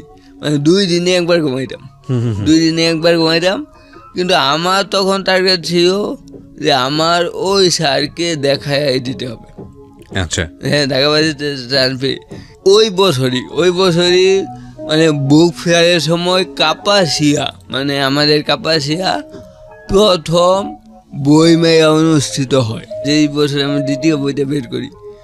তখন ওই বুক ফেয়ারটা হয় আমার নামে বুক ফেয়ারটা হয় এবং আমাকে প্রধান অতিথি করা হয় ওই বুক ফেয়ারে। ইভেন ওই বুক ফেয়ারে আমাকে ওই স্কুলের যে টিচার বসে, তুই বেটা সাহিত্যের কি বুঝোস, ওই টিচার ওই বুক ফেয়ার থেকে আমি বই কিনি। তখন মনে হয়েছিল যে এইটা হচ্ছে আমার জীবনের একটা সেরা প্রাপ্তি। তখন আমি মানে উপলব্ধি করলাম যে কোনো মানুষ যদি আপনাকে কোনো কষ্ট দেয়, এর বিনিময়ে ওনাকে কষ্ট না দিয়ে আমার মতো ওনাকে দেখা দেওয়া উচিত। That is the best and ultimate কষ্ট, ওনাকে দেখা দেওয়া উচিত। এটা হচ্ছে প্রকৃত কষ্ট, মানে ফিডব্যাক দেওয়া। রাইট। বাসাতে কোচিংয়ে যে 3 মাস, ওই 3 মাস পড়াশোনা করতাম। তো মানুষ বলতো, আমি তো বাসায় থাকতাম, খায়ারের বাসায়, মানে খাওয়া বলতো যে ঢাকা বাসিতে তোমার চান্স পাওয়ার দরকার নাই, এত পড়াশোনা করার দরকার নাই, কারণ তার মাথার ব্রেন আউট হয়ে যাবে। তখন আমি বললাম যে যদি আউট হয়ে যায় যাক, কিন্তু আমার চান্স পেতে হবে। আমি প্রথম ছিলাম 45, আমার ওর থেকে 45 কেজি, মানে 55 কেজি। ওই 3 মাসে আমি হয়েছি 47। তার মানে 3 মাসে আমি 8 কেজি কমে গেছি। এত স্টাডি করেছি এবং সাইফুসে সব বই পড়েছি, এবং এমন কোনো বই নাই যে আমি পড়ি নাই। তারপর ওই 3 মাস কোচিং করার পর যখন আমি বাসিতে ভর্তি পরীক্ষা দেই, আমি টার্গেট নিয়ে আমরা ঢাকা বাসিতে ছাড়া আমি অন্য কোথাও পরীক্ষা দিব না। আমি অন্য কোথাও থেকে কোনো ফর্ম উঠাই নাই, শুধুমাত্র ঢাকা বাসিতে সি ইউনিট থেকে ফর্ম উঠাইছি, সি ইউনিট আর ডি ইউনিট। হ্যাঁ, সবাই বলেছে যে এইটা মানে খুব খারাপ, যে তোমার সব জায়গায় পরীক্ষা দেওয়া উচিত, এক জায়গায় না এক জায়গায় হয়ে যাবে। কিন্তু আমি বলছি যে না, যদি ঢাকা না হয় তবে আমি পাবলিক বাসিতেই পড়বো না। মানে এরকম একটা জিদ ছিল আমার। অবশ্যই এটা থাকা ঠিক না। পরীক্ষা দেওয়ার পরে আমি ঢাকা বাসিতে চান্স পাইলাম। পাইয়াম, এবং ওই ইংরেজিতেই অনেক নাম্বার পাইয়াম, এবং আমি মার্কেটিং ডিপার্টমেন্টে চান্স পাইয়াম, মার্কেটিং ডিপার্টমেন্ট। তারপর মানে ঢাকা ভার্সিটিতে ভর্তি হওয়ার পরে মানে ওই যে আমাকে এক টিচারে বলছিল যে তুই তো ঢাকা ভার্সিটিতে গেট পর্যন্ত যেতে পারবি না। ওই টিচারের সাথে দেখা করতে গেলাম। ওই দিন মানে টিচারের মুখটা, ওই স্যারের মুখটা এতটাই মানে খুব বিষণ্ণ দেখা গেছে। আমি যখন সাথে তাকাইছি, সাড়ে তো ঠিকই মনে আসে যে উনি আমাকে এই কথা বলছে, কিন্তু মানে ওই দিন আমার মনে হয়েছে যে এইটা ওনার জন্য শ্রেষ্ঠ প্রতিশোধ। আমি সব ক্ষেত্রে একটা জিনিস বিশ্বাস করি যে পুরা পৃথিবী, শুধু মানুষ না, পুরা পৃথিবীও যদি আমার বিপক্ষে যায়, আমি একটা জিনিস বিশ্বাস করি যে উপরে যে নিয়ে আসে উনি আমার পক্ষে, উপরে যে নিয়ে আসে উনি আমার পক্ষে আছে, এবং উনি আমাকে সর্বদা গাইড করতেছে, এবং যাই হচ্ছে ওনার তরফ থেকেই হচ্ছে। এখন মানে এখানে আমি আরেকটা জিনিস বিশ্বাস করি, ওইটা হচ্ছে আপনি দেখবেন যে কোনো পরীক্ষার কোশ্চেন যত কঠিন হয়, পরীক্ষার খাতাটা কিন্তু তত সহজভাবে দেখা হয়। আরেকটা হচ্ছে যখন মানে কোনো টিচার মানে একটা ক্লাস নেয়, ওই ক্লাসে কোন স্টুডেন্টকে সবচেয়ে বেশি পছন্দ করে, যেই স্টুডেন্টকে ওই টিচার মানে কোন স্টুডেন্টকে সবচেয়ে বেশি প্রশ্ন করে, যেই স্টুডেন্টকে ওই টিচার সবচেয়ে বেশি পছন্দ করে, ওই স্টুডেন্টকেই কিন্তু ওই টিচার সবচেয়ে বেশি কোশ্চেন করে। কেননা তাকে আটকানোর জন্য, কারণ সে তার বেস্ট স্টুডেন্ট। আমি মনে করি সৃষ্টিকর্তার হিসেবটা সেম এরকম, যে যাকে বেশি পছন্দ করে তাকে বেশি কষ্ট দেয়। কষ্ট কেন দেয়? পরীক্ষা করার জন্য, যে তার ধৈর্য কতটুকু। এবং রাইট, আমি এখানে একটু জাস্ট ইন্টারাপ্ট করছি, সেটা হচ্ছে যে আপনি তাহলে ঢাকা বিশ্ববিদ্যালয়ে চান্স পেলেন। হ্যাঁ। কোন সাবজেক্টে চান্স পেলেন? মার্কেটিং। Wow, marketing. তারপর হচ্ছে চান্স পাওয়ার পরে ভর্তি হওয়ার পরে মানে সাইফুর সে তো শিক্ষক, সাইফুর হচ্ছে টিচার নিয়োগ হয়, তখন আমিও চাইলাম যে আমিও দেখি শিক্ষকতায় ঢুকবো কোচিং সেন্টারে। তখন আমি গাইলাম, কিন্তু সবাই আমাকে ডিমোটিভেট করে, মানে অনেকেই, যে না তুই টিচার হতে পারবি না। কেন না? কারণ তোর বয়স তো ততটা পারো না, বা সম্পূর্ণ স্পষ্ট না, তোকে টিচার হিসেবে নিবে না। তখন মানে আমার খুব খারাপ লাগে যে এত দূর আইসা এখন যদি কিছু করতে না পারি, তাহলে তো এটা অনেক খারাপ দেখা যায়, যে এখন যদি পরিবারের উপর ডিপেন্ড করতে হয়। রাইট, আমি এখানে একটা বিরতি নেব। প্রিয় শ্রোতা, আপনারা যাকে শুনছেন তার গল্পটা এখনো শেষ হয়নি। একেবারে প্রত্যন্ত অঞ্চলের সেই যে ছেলেটি যার শরীরে গ্রাম্য একজন ডাক্তার তার অ্যাসিস্ট্যান্ট দ্বারা ভুলভাবে একটা ইঞ্জেকশন পুশ করার কারণে সে ফিজিক্যালি অনেক ক্ষেত্রে ডিসেবল হয়ে গেল। তার কথাটা শুনেই আপনারা বুঝতে পারছেন, তার হাঁটাচলা দেখলেও হয়তো বুঝতে পারবেন যে বিশেষ করে ঢাকা বিশ্ববিদ্যালয়ে যারা আছো, যারা ওর আমার মানে অ্যাটাচড ছিল সূর্য সেন, কিন্তু সূর্য সেনে উঠতে গেলেও তো মানে প্রথম বছর তো কারোরই সিট হয় না, সিট হতে হতে মিনিমাম 1 বছর আগে। হ্যাঁ, 1 বছর আগে, কিন্তু 1 বছর থাকবো কোথায়? ওই 1 বছরের মানে একদিন আমি মানে এমন অবস্থা হয়েছে যে আমি গাজীপুর চৌরাস্তায় যে জাগ্রত সরঙ্গী, জাগ্রত বাসের থেকে ক্লাস করে গিয়ে জাগ্রত সরঙ্গী নিচে বসে আছি, যাওয়ার জায়গা নেই। আমি যদি বাড়িতে যাইতে পরের দিন আইসা ক্লাস করতে পারবো না। আবার এমনও তখন এমন এবিলিটিও মানে এবিলিটি ছিল ঠিক আছে, কিন্তু আমি কখনোই চাই নাই যে মানে আমি আমার পুরাটাই পরিবার থেকে আনি। হ্যাঁ, কখনোই চাই নাই যে তাদের উপর একটা প্রেশার ক্রিয়েট করতে। হ্যাঁ, মানে আমি এতটুক বড় হয়েছি, ইভেন আমি আজকে পর্যন্ত আমার আব্বা আম্মার কাছে একটা জুতা পর্যন্ত চাই নাই যে আমার ওই জিনিসটা একবে কিনে দাও, ওরা দিত, কিন্তু আমি কখনোই চাই নাই। তো চৌরঙ্গিতে গিয়ে কি হলো? ওখানে বসেছিলাম সন্ধ্যার পর, যে কোথায় যাবো। হ্যাঁ, মানে খায়ের বাসায় থাকলাম যে 2.5 বছর। এখন নিজের বিবেক বোধেই পারা দেয় যে একদম মাসে বাসায় কীভাবে থাকে। আমার আব্বা আম্মা জানে যে ওই বাসায় থাকবো। তখন রাতে 10টার সময় ঢাকা ভার্সিটিতে পড়ে মানে সাইফুল সিরিজ টিচার, মানে সাজিদ নাম, হ্যাঁ সাজিদ ভাই, ওনার বাসায় যাই। হ্যাঁ উনি ফোন করে হঠাৎ এরকম করে এইভাবে, মানে ওনাকে কিছু বই না, ওনার বাসায় যাই। তখন ওনাকে সব বয়ার পরে উনি বলে যে তুমি আমার বাসায় থাকবা। হ্যাঁ ওনার বাসায় থাকি আমি প্রায় 3 মাস। আমার আব্বুর এক ফ্রেন্ডের বাসা হচ্ছে ঢাকার মানে যাত্রাবাড়ির ওইদিকে, ওই বাসায় থাকি আমি 3 মাস। তারপর আমার আপুর বাসায় থাকি 3 মাস, ওইটা হচ্ছে ওই শ্রীপুর মানে গাজীপুর থেকে শ্রীপুর যেতে কিন্তু আরো 1-2 ঘন্টা আগে। আমি এত দূর থেকে প্রতিদিন ক্যাম্পাসে আসতাম কাজ করার জন্য, প্রায় 90-100 কিলোমিটার দূর। ওই 100 কিলোমিটার দূর থেকে প্রতিদিন সকালে আসতাম, ক্লাস করে আবার ওই শ্রীপুরে এলাম। ওই শ্রীপুর আমি প্রায় 5-6 মাস থাকছি। এত দূর থেকে সবাই অবাক হইতো যে এত দূর থেকে কিভাবে সম্ভব। তখন মানে কিরকম যেন আমার অন্যরকম একটা এনার্জি মানে তৈরি হয়ে গেছিল। এখন যখন ভাবি তখন নিজেরই অবাকই আগে যে এটা কেমনে সম্ভব হচ্ছে। রাইট।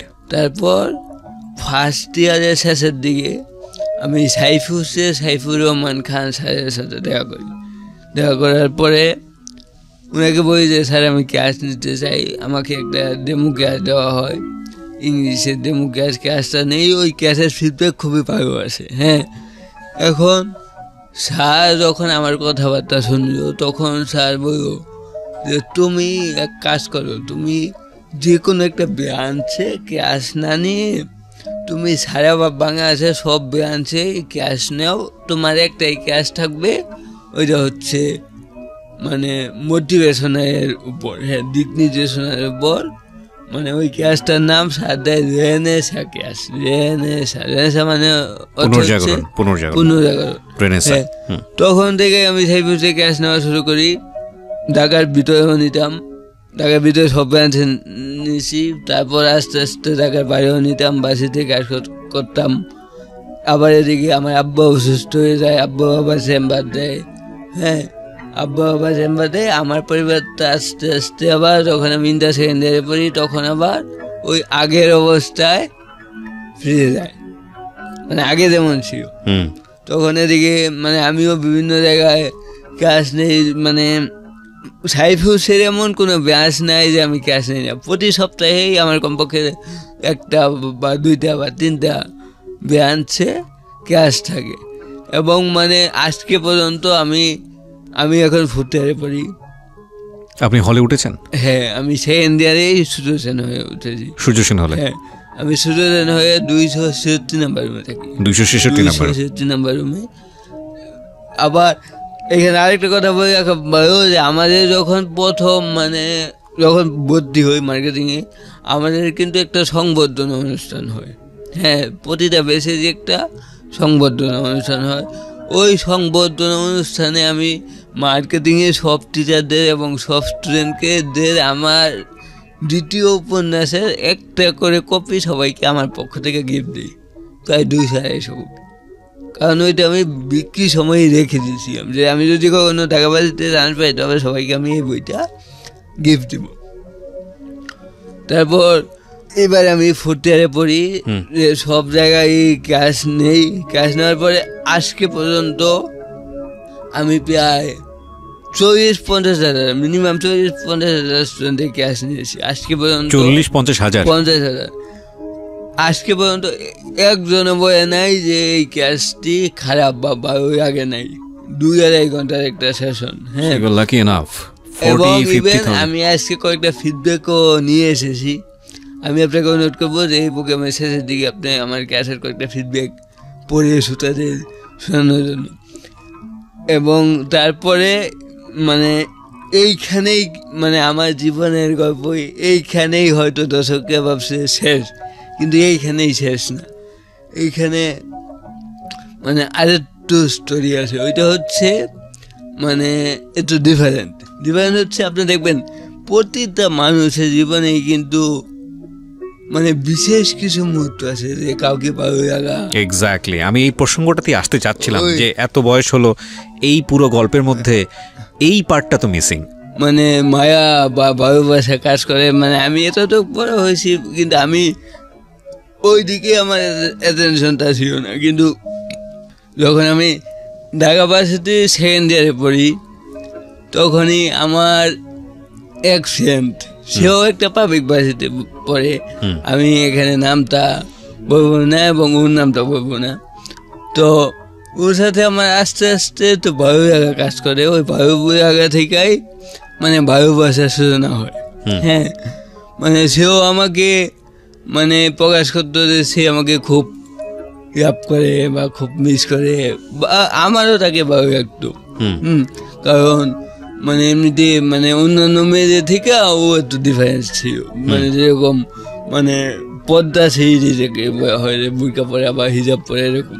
মানে আমার মানে একই ক্লাসে পড়তাম, মানে আমিও যেই ইয়ারে সেও সেই ইয়ারে, একটা পাবলিক ভার্সিটি। তখন মানে আমি তাকে সবাই তো মানে আমি যখন ভার্সিটি কোচিং করি তখনই একজন, হ্যাঁ উনাকে আমি খুব সম্মান করি, উনি আমাকে বলছিল যে মাহমুদ দেখো মানে এই বয়সে কিন্তু তোমার জীবনে অনেকেই আসবে, অনেক মেয়েরাও আসতে পারে, কিন্তু তোমার বুঝতে হবে যারা তোমার জীবনে আসবে সবাই কিন্তু তাদের স্বার্থের জন্য আসবে। স্বার্থটা পূরণ হয়ে যাবে তখন দেখবে যে তাকে আর পাবা না। এজন্য তোমাকে যে মন থেকে তোমাকে ইয়া করবে, গ্রহণ করবে, এরকম মানুষ তুমি একজনই পাবা। হ্যাঁ, এবং ওইটা মানে তোমার খুব চিন্তা শক্তি দিয়ে তোমাকে বের করতে হবে। কিন্তু মানে এমনিতেও মানে আমি এতটুকু আসি, আমাকে অনেক সময় অনেক মেয়ে নখ দিত বা পছন্দ করতো, ইভেন প্রপোজও করতো, কিন্তু আমি মানে ওই দিকে কোনো নজর দিই নেই। হ্যাঁ, বা ওদেরকে জাস্ট অ্যাভয়েড করতাম। তখন মানে কিন্তু আমার ওই ফ্রেন্ডকে আমার মানে একটু অন্যরকম মনে হইতো যে না, সে আমাকে বুঝবে বা মানে সে আমাকে মন থেকে চায়। তখন আমি তখন ইন্টার সেকেন্ড ইয়ারে পড়ি, তখন প্রায়ই দেখা করতাম, দেখা হইতো। তো মানে একদিন আমি ওকে জিজ্ঞেস করি যে আচ্ছা মানে তুমি যে আমাকে ইয়াপ করো, মানে আমি তো সবার মতো না, আমি তো হচ্ছে একটু ডিফারেন্ট। তো ওই জায়গা থেকে মানে হয়তো এটা তোমার আবেগ, কয়েকদিন পরে এই আবেগটা থাকবে না, তখন মনে হবে যে হায় হায় কাকে এটাই আপ করলাম। হ্যাঁ, কিন্তু এই জন্যই মানে আমি চাচ্ছি তুমি যা করো মন থেকেই করো। আচ্ছা, তখন সে বললো যে দেখো মানে আমি যা করছি মন থেকেই করছি, কারণ তোমার মনের মতো মানুষ হয় না। আচ্ছা, মানে আপনার ফ্রেন্ড বললো হ্যাঁ, যে মানুষ চেহারা দিয়া মানে মানুষের শরীর দিয়ে তো কিছু হয় না, মেন হচ্ছে মানসিক শান্তি। আর ওই মানসিক শান্তি পাওয়ার জন্য ওই রকম মনের একটা মানুষ দরকার। আমরা এই পার্টটাতে ফিরবো ছোট্ট একটা বিরতির পর। যারা এতক্ষণ আমার সঙ্গে আছেন তাদেরকে আরও একবার মনে করিয়ে দিচ্ছি, আপনারা শুনছেন প্রাণ মিস্টার ম্যাঙ্গো ক্যান্ডি প্রেজেন্স জীবন গল্প।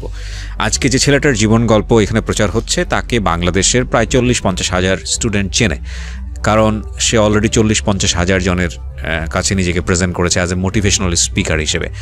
That's really amazing. আমরা আমাদের সোশ্যাল মিডিয়াতে অনেক ধরনের মোটিভেশনাল স্পিকার দেখি যারা মানুষকে মোটিভেট করার কাজ করছে। কিছু মানুষ আলোচিত, কিছু মানুষ সমালোচিত। সোশ্যাল মিডিয়ার প্রত্যেকটা কন্টেন্টই কিছু না কিছুভাবে আলোচিত, কিছু না কিছুভাবে সমালোচিত। সেটা নিয়ে আমার কোনো সে নেই। যারা ভালো কাজ করার জন্য সামনের দিকে এগোবে তাদের পথ সহজ হবে না, তাদের পথ। আপনি গিনে করতে আসেন সৃষ্টিকর্তা, কেননা উনি তো আমাকে বানিয়েছে। ট্রু, উনার সৃষ্টিকে আপনি কিনে করতে আসেন। ট্রু, কিন্তু এই মনটা কিন্তু আমরা আমাদের মতো করি, এই মানসিকতা কিন্তু আমরা আমাদের মতো করি, আমাদের বিবেকটা আমাদের মতো করি। এদের কিন্তু সৃষ্টিকতায় হাত নেই। সৃষ্টিকতায় কিন্তু বয়ে নেই যে তুমি গিয়ে চুরি করো, কিন্তু আমরা করি। কেন করি? এই মনটা, এই আত্মার যে বিশুদ্ধতা, আত্মার যে পবিত্রতা, এটা কিন্তু আমাদের মধ্যে। তখন ওকে আমি এটা বললাম, পরে ও একটু কনফিউশনে পড়ল যে হ্যাঁ তখন যদি না মানে তখন কি হবে। তখন আমি বললাম যে দেখো, যদি তোমার ফ্যামিলি না মানে তবে হয়তো আমাদের এই সম্পর্কটা আগানো নেওয়া ঠিক হবে না। কারণ হচ্ছে মানে আমি জীবনে মানে আমার জীবনে তুমিই ফার্স্ট। এখন তুমি যদি কখনো মানে আমার থেকে দূরে সরে যাও, যদি এটা ডিপ হয়, তখন কিন্তু আমি একদম একা হয়ে যাব। হ্যাঁ, তখন হয়তো মানে আমার ভিতরে যে স্পিরিটটা আছে, আমার ভিতরে যে পাওয়ারটা আছে, এই পাওয়ারটা হয়তো আর থাকবে না। কারণ হচ্ছে মানে এইসব ক্ষেত্রে মানে আমি গুরুজনের কাছ থেকে শুনছি যে এইসব ক্ষেত্রটা খুব ভয়ঙ্কর হয় এবং ভয়ঙ্কর রূপ লাভ করে। তখন সে আমার কাছ থেকে 7 দিন টাইম নিও। 7 দিন টাইম নেওয়ার পরে সে জানাইও যে 7 দিন পরে যে সে যে করেই হোক পরিবারকে রাজি করাবেই। Very good. আর যদি রাজি করাতে না পারো, আমি ওইটা কোয়েশন করাম। তখন সে বলবে দেখো আমি রাজি করানোর চেষ্টা করবো, তাও যদি রাজি না হয় তাই আমি আইসা পড়বো। কোথায় আসবা? তোমার কাছে। তখন আমি বললাম যে দেখো এমন হতে পারে যে আইসাও পড়ে রাখতে পারে যদি রাজি না হয়, কারণ সবার মানে জ্বর একরকম না। তখন আমি বললাম যে 2 নৌকায় পায়া দিয়ে কখনো ধরা যায় না, হয়তো বা যদি না মানে তবে হয়তো আইসা পড়তে হবে, না হয় ব্রেকআপ করতে হবে। কিন্তু তুমি যদি আসতে না পারো বা রাজি করতে না পারো, তবে আমাকে এইখানেই স্টপ থাক আমাদের ইয়েটা। কিন্তু সে বলছে যে না, যদি রাজি না হয় সে আইসা। এটা ছিল আমাদের সম্পর্ক শুরু হওয়ার 1 মাস পরের কথা। 2 মাস পরে সে আমাকে বলল আচ্ছা আমার পরিবার যদি রাজি না হয়, তোমার পরিবার যদি রাজি না হয়, তবে কি হবে? তবে আমি কোথায় যাব? তখন তো আর সম্ভব না। তখন আমি বললাম যে তাই এক কাজ করি, মানে আমি আমার পরিবারকে জানাই তোমার কথা, দেখি যে জানে ওরা কি বলে। হ্যাঁ, পরে সেও বলছে যে আচ্ছা তাই ঠিক আছে জানাও। আমাদের প্ল্যানটা ছিল যে আমরা মানে লেখাপড়া শেষ করার পরে পারিবারিকভাবে কিছু একটা করব। তখন মানে যদি বাইচান্স ওর পরিবার আগে জেনে যায়, ওই ভয়ে সে আমাকে বলছে আমার পরিবারকে কমপ্লেন করার জন্য। তখন আমি আমার পরিবারকে জানাইলাম, কিন্তু ওরা কেউই রাগ করে নাই, কেউই নেগেটিভলি নেয় নাই। কেননা কারণ ওরা আমাকে চিনে। হ্যাঁ, যে আমি এতটুক বয়স পর্যন্ত আজকে পর্যন্ত এই বাংলাদেশের কেউ বলতে পারবে না ওই সেটা খারাপ, ওকে এই খারাপ কাজটা করতে দেখেছি বা ওর এই দোষটা বা এই খারাপ কাজটা করেছি, আজকে পর্যন্ত কেউ বলতে পারবে না। আমার পরিবার আসো মানে ওর পরিবার সহ ঢাকায় থাকে এবং ওর আব্বু বিদেশ। আমার পরিবার সহ মানে আমার পরিবার, আমার আব্বু আম্মু ওকে ক্যাম্পাসে দেখতে আসো। দেখে যাওয়ার পরে আমি আমার পরিবারকে বলছি, পরে আমার পরিবার বলছে যে না, তুই যদি পছন্দ করস, তোকেও যদি পছন্দ করে, তবে আমাদের কোনো আপত্তি নাই, তবে ওর ফ্যামিলিকে যেভাবেই হোক ম্যানেজ করতে পারে। হ্যাঁ, যখন জানবে বা জানাবি ওর ফ্যামিলিকে ম্যানেজ করতে বলছে। হ্যাঁ, তখন ওকে বললাম যে আমার পরিবার ম্যানেজড। তখন আফটার 6 মান্থস 6 মাস পর হঠাৎ একদিন তার পরিবার ব্যাপারটা জেনে যায়। ওর পরিবার জেনে যায় কারণ হচ্ছে ও যে মোবাইল ইউজ করতো, ওই মোবাইলের ব্যাকআপ রাখতো তার ভাই, ব্যাকআপ রাখতো। তারপরে একদিন মেসেজ দেখে পর ওকে পরিবার থেকে অনেক বকা দেওয়ার পরও হ্যাঁ, ও আমার সাথে মনে করে নাই। পরে ও বলছে যে আমি আমার পরিবারকে, ওর আব্বু জানে না, ওর আব্বু বিদেশ, ওর আব্বু এখনো জানে না, আমি আমার পরিবারকে চেষ্টা করতেছি রাজি করানোর জন্য। হ্যাঁ, চেষ্টা করব। তখন ওর মা কেউ বলে সব। হ্যাঁ, তখন ওর মা প্রথমে না করে নাই। হ্যাঁ, কিন্তু আমি ওকে বলছি যে তুমি তো যখনই আমার কথা বলবা, তুমি কিন্তু আমার এই সমস্যাটার কথাও কিন্তু বলবা। হ্যাঁ, কারণ হচ্ছে কোনো কিছু গোপন রেখে কাম নেই, এবং আমি চাই মানে আমার সব দিক দেখাই ওরা হয় আমাকে পছন্দ করুক বা অপছন্দ করুক, কিন্তু কোনো কিছু গোপন করে না। তখন ও ওর মাকে বলে, বলার পর ওর মা ওকে উত্তরটা দেয় যে তোর মানে আর কোনো ছেলে পাস নাই, তুই এমন একটা ছেলেকে কেমনে পছন্দ করছো। তখন সে আইসে আমাকে এই কথাটা বলার পর আমি তাকে খুঁজে, দেখো ফার্স্টে এই কথাটা বলা স্বাভাবিক, হ্যাঁ সব মা বাবার ক্ষেত্রে এটা বলা স্বাভাবিক, কিন্তু তুমি বুঝাও তুমি আমার গুণগুলো তুমি আমার সামনে উপস্থাপন করে, অবশ্যই উনি বুঝবে, তুমি বুঝাও। তখন সে গিয়া ওর আম্মাকে হয়তো আবার বলে, কিন্তু ওর আম্মা ডাইরেক্ট বলে যে রাজি হবে না। তখন এর কিছুদিন পর ওর ভাই যখন আমার কথা জানলো যে আমি এরকম তখন ওর কাছ থেকে মোবাইল ফোন নিয়ে নেয়, যাতে যোগাযোগ করতে না পারে। প্রায় 2 মাসের মতো আমাদের মধ্যে যোগাযোগ বন্ধ থাকে। 2 মাস পরে ওর ভাইয়া ওকে মোবাইল ফোন দিয়ে দেয়, মানে ও আবার নিয়ে নেয় মোবাইল ফোন, নিয়ে নেওয়ার পরে মানে ওর সাথে কথা বলা বন্ধ করে দেয়। মানে মোবাইল ফোন নেওয়ার আগে 3 মাসও ওর সাথে কেউ কথা বলে নাই, ওর মাও কথা বলে নাই, ওর ভাইও কথা বলে নাই।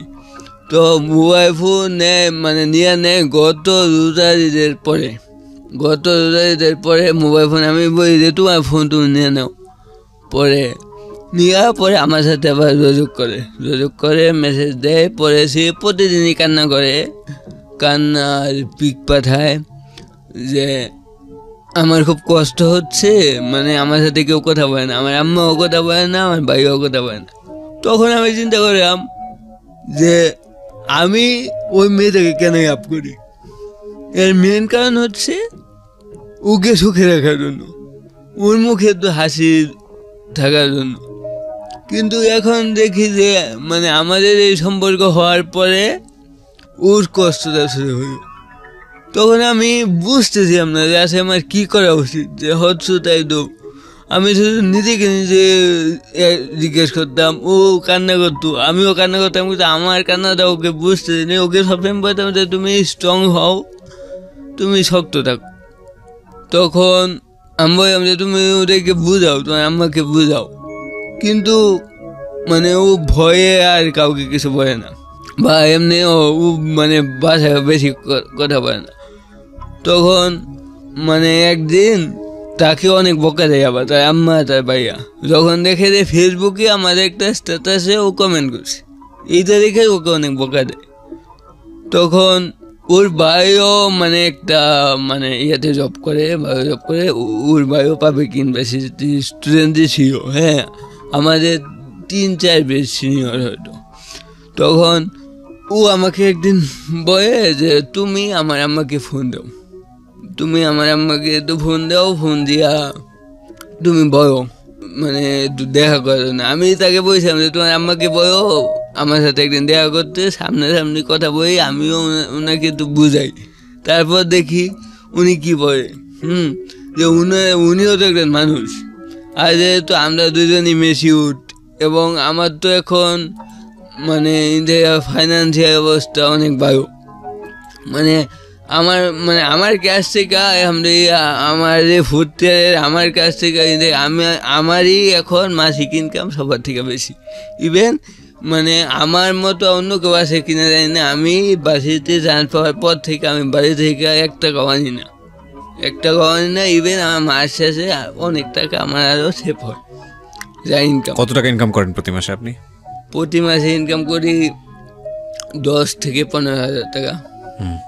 ইউনিভার্সিটি পড়া অবস্থায় 10 থেকে 15,000 টাকা ইনকাম করা রিয়েলি চ্যালেঞ্জিং। ওকে, ওর আম্মাকে আমি ফোন দিই, আমাকে ফোন দেওয়ার পরে আমি ওনাকে প্রথমে বলি আমার নাম বলার পরে মানে ওনাদের সব ঠিক, ওনাদের কোনো দিক দিয়ে আমাকে অপছন্দ হয় নাই, বা জাস্ট আমার এই সমস্যাটার জন্য ওকে ডাইরেক্ট বলে দিচ্ছে ওর আম্মা। তখন আমি ফোন দেওয়ার পরে আমি প্রথমেই ওনাকে সালাম দিয়ে আমার পয়সাটা দেই। তারপর উনি আমাকে প্রথম কোশ্চেনই করে যে তুমি কেন ফোন করছো। পরে আমি বলি যে আন্টি দেখেন আমি তো আপনার ছেলের মতোই, আপনি আমার 2 মিনিটে কেন। ওকে আপনার সঙ্গে পড়াশোনা করতো? একই ডিপার্টমেন্টে ছিল নাকি অন্য ডিপার্টমেন্টে, নাকি আপনি এটা বলতে চাচ্ছেন না? না না, এটা আমি বুঝতে চাচ্ছি। ওকে ফাইন, ঠিক আছে। আচ্ছা, এখন পরে হ্যাঁ, ওর ভাই আমাকে বললো যে আমি যাতে সুযোগ না করি। আমি বলছি যে দেখেন, এক হাত দিয়ে তো আর কিছু হয় না, এক হাত দিয়ে তো তাই না, যেহেতু দুই পক্ষ থেকে হয়েছে, এখন আপনার বইও তো এটা সম্ভব না। তখন আমাকে অনেক অপমান করে ওইটা বলে যে তোমার শারীরিক সমস্যা, এই জন্য আমরা মানবো না, এই সেই, মানে এত অপমান আমাকে আমার জীবনে কেউ করে নাই। কিন্তু আমি ভাবলাম যে আসলে আমার তো কোনো দোষ নাই, কারণ মানে উনি আমাকে এমন ভাবে অপমান করে জন্য আমি ইফতিজিং করতেছি এরকম। এবং উনি এটাও বলে যে তার সব ব্যাকআপ আমি রাখি, তাই সে ইউটিউবে কি দেখে, তারপর ফেসবুকে কি দেখে, সব ব্যাকআপ আমার কাছে থাকে।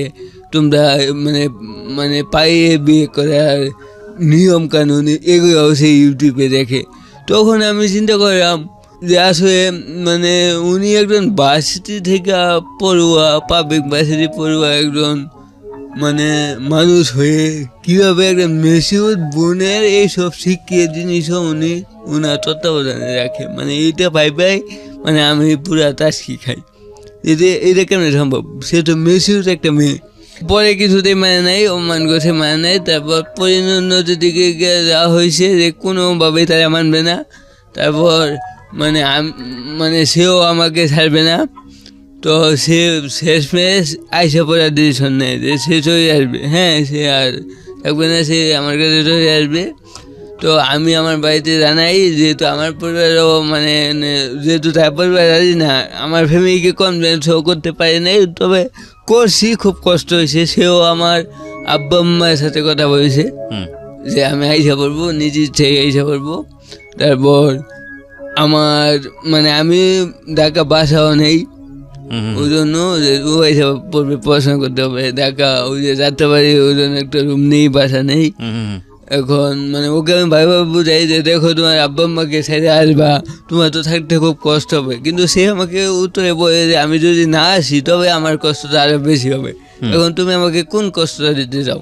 আমি বলছি যে তাই তুমি চলে আসো, যেহেতু মানবেই না, আর কি করা। তারপর বিয়ের দিনও ঠিক হয়, সে কবে চলে আসবে ওই ডেটও ঠিক হয়। আচ্ছা, ওই চলে আসার ডেট ঠিক হওয়ার পরে ওই ডেটের একদিন আগে ওর পরিবার নাকি আবার কিভাবে জানে ভাই বুঝে চলে আসবে। ওকে, জেনে ভাইয়ার পরে ওকে মানে অনেক বোকা দেয়, একদিন রাতে মানসিক প্রেশার দেয়, তারপর নাকি অনেক বোকা রোকা করে। তখন সে আমাকে জানায়। পরে আমি বলছি যে তুমি যদি চলে আসো তবেই তো সব শেষ। হ্যাঁ, তোমার মানবে না দেখে তো চলে আসবা, তাই মানসিক প্রেশার তো দিবেই, কিন্তু তুমি চলে আসো। হ্যাঁ, চলে আসার পরে তোমার আব্বা আম্মার কাছে গিয়ে যদি আমার হাতে পায়ে ধরতে হয়, আমি হাতে পায়ে ধরে হয়েও তাদেরকে রাজি করানোর চেষ্টা করবো আমার পক্ষ থেকে যতটুকু সম্ভব। তারপরেও সে মানে ওই একদিন আগে ব্রেকআপ, মানে পালিয়ে আসার একদিন আগে সে ব্রেকআপ করে। কয় বছর আগের ঘটনা এটা? সম্ভব না, এটা হচ্ছে মানে এই ব্রেকআপের ঘটনাটা হচ্ছে এই জানুয়ারি মাসের 28 তারিখ। মানে এই জানুয়ারি মানে গত মাসের 28 তারিখ। ও মাই গড। সো এরপরে কি হয়েছে? এরপরে ওকে জিজ্ঞেস করছি মানে তুমি কেন এমন করছো দেখা হওয়ার পরে। ওকে জিজ্ঞেস করার পরে মানে ও বলছে যে পরিবার ছাড়তে পারবে না। আমি বলছি যে তাই এত দূর আগানোর কি দরকার ছিল, কিন্তু সে কোনো উত্তর দিতে পারে নাই। তবে মানে আমি তো সবসময় চাইতাম যে ও সুখে থাক, ও শান্তিতে থাক। এখন ও ব্রেকআপ করার পরে এখন বেশ ভালোই আছে এবং সুখেই আছে। তবে ওই ক্ষেত্রে আমার তো আর কিছু করার নেই। তবে কি ওই যে একদিন একজন বলছিল যে তোমার জীবনে আসবে ম্যাক্সিমামই আর থাকবে না, বা স্বার্থের জন্য আসবে। হয়তো বা সেও ওই রকম, বা হয়তো বা সে আবেগের বসে তো আসছি, কিন্তু এখন মনে হয়েছে যে না, এগুলো সব আমার ফাইন।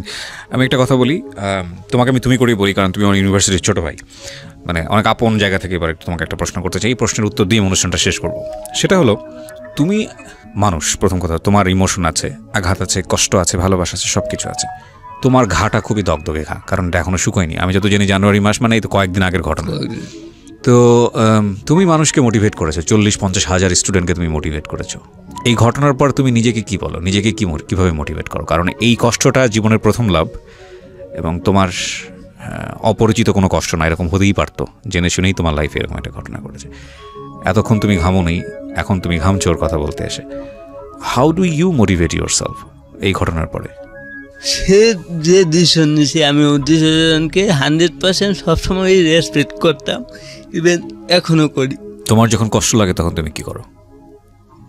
আমি এই বয়স পর্যন্ত, মানে আজকের এই জীবনে এই গল্প যে বই আমি কখনো কোনো ব্যাপারে হতাশ হই নাই, কখনো আটকে যাই নাই। ইভেন আমি কখনো আমার চোখ দিয়ে পানিও বের হয় নাই এত কষ্টের পরেও, কারণ ভিতরে একটা স্টেমিনা কাজ করতো। কিন্তু এই ঘটনার পরে কেন জানি আমার মনে হচ্ছে হয়তো সত্যিই মানে আমি অন্যরকম, হয়তো সত্যিই আমি তার যোগ্য না, বা ওর মানে কারোরই যোগ্য না, এরকম মনে হতো। ইভেন সে যেদিন আইসা পড়ার কথা, যেদিন ধরা খাইছে, শেষ কথাটা আমার সাথে ওর হয়েছিল যে ওর আম্মু নাকি ওকে একদিন বলেছে যে তার রুচি খারাপ, রুচি খারাপ, আমাকে পছন্দ করছে দেখে তার রুচি খারাপ। কিন্তু আমি কখনোই ওর পরিবারকেও দোষ দেই না, ওকেও দোষ দেই না, কারণ থাকতেই পারে যে একজনে মন দেখবে, একজন টাকা পয়সা দেখবে, একজন চেহারা দেখবে, এইটাই হচ্ছে জগতের নিয়ম। আরেকটা কথা হচ্ছে, আমার জায়গায় যদি এখন অন্য কেউ থাকতো, আমি শিওর এই পরিস্থিতিতে হয় সে সুসাইড করতো বা সে খারাপ পথে যেত। কারণ আমার লাইফের এই কষ্টগুলা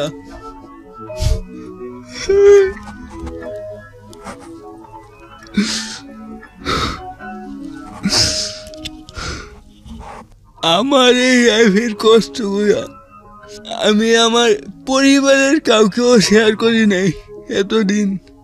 সবাই তো সব জানতো না, কিন্তু আমি একমাত্র ওকে আমি আমার সব শেয়ার করছিলাম, এবং আমি ওকে এইটা প্রমিস করছিলাম যে আমার শরীরে শেষ রক্তবিন্দু যে হয়েও আমি তোমাকে হ্যাপি রাখবো।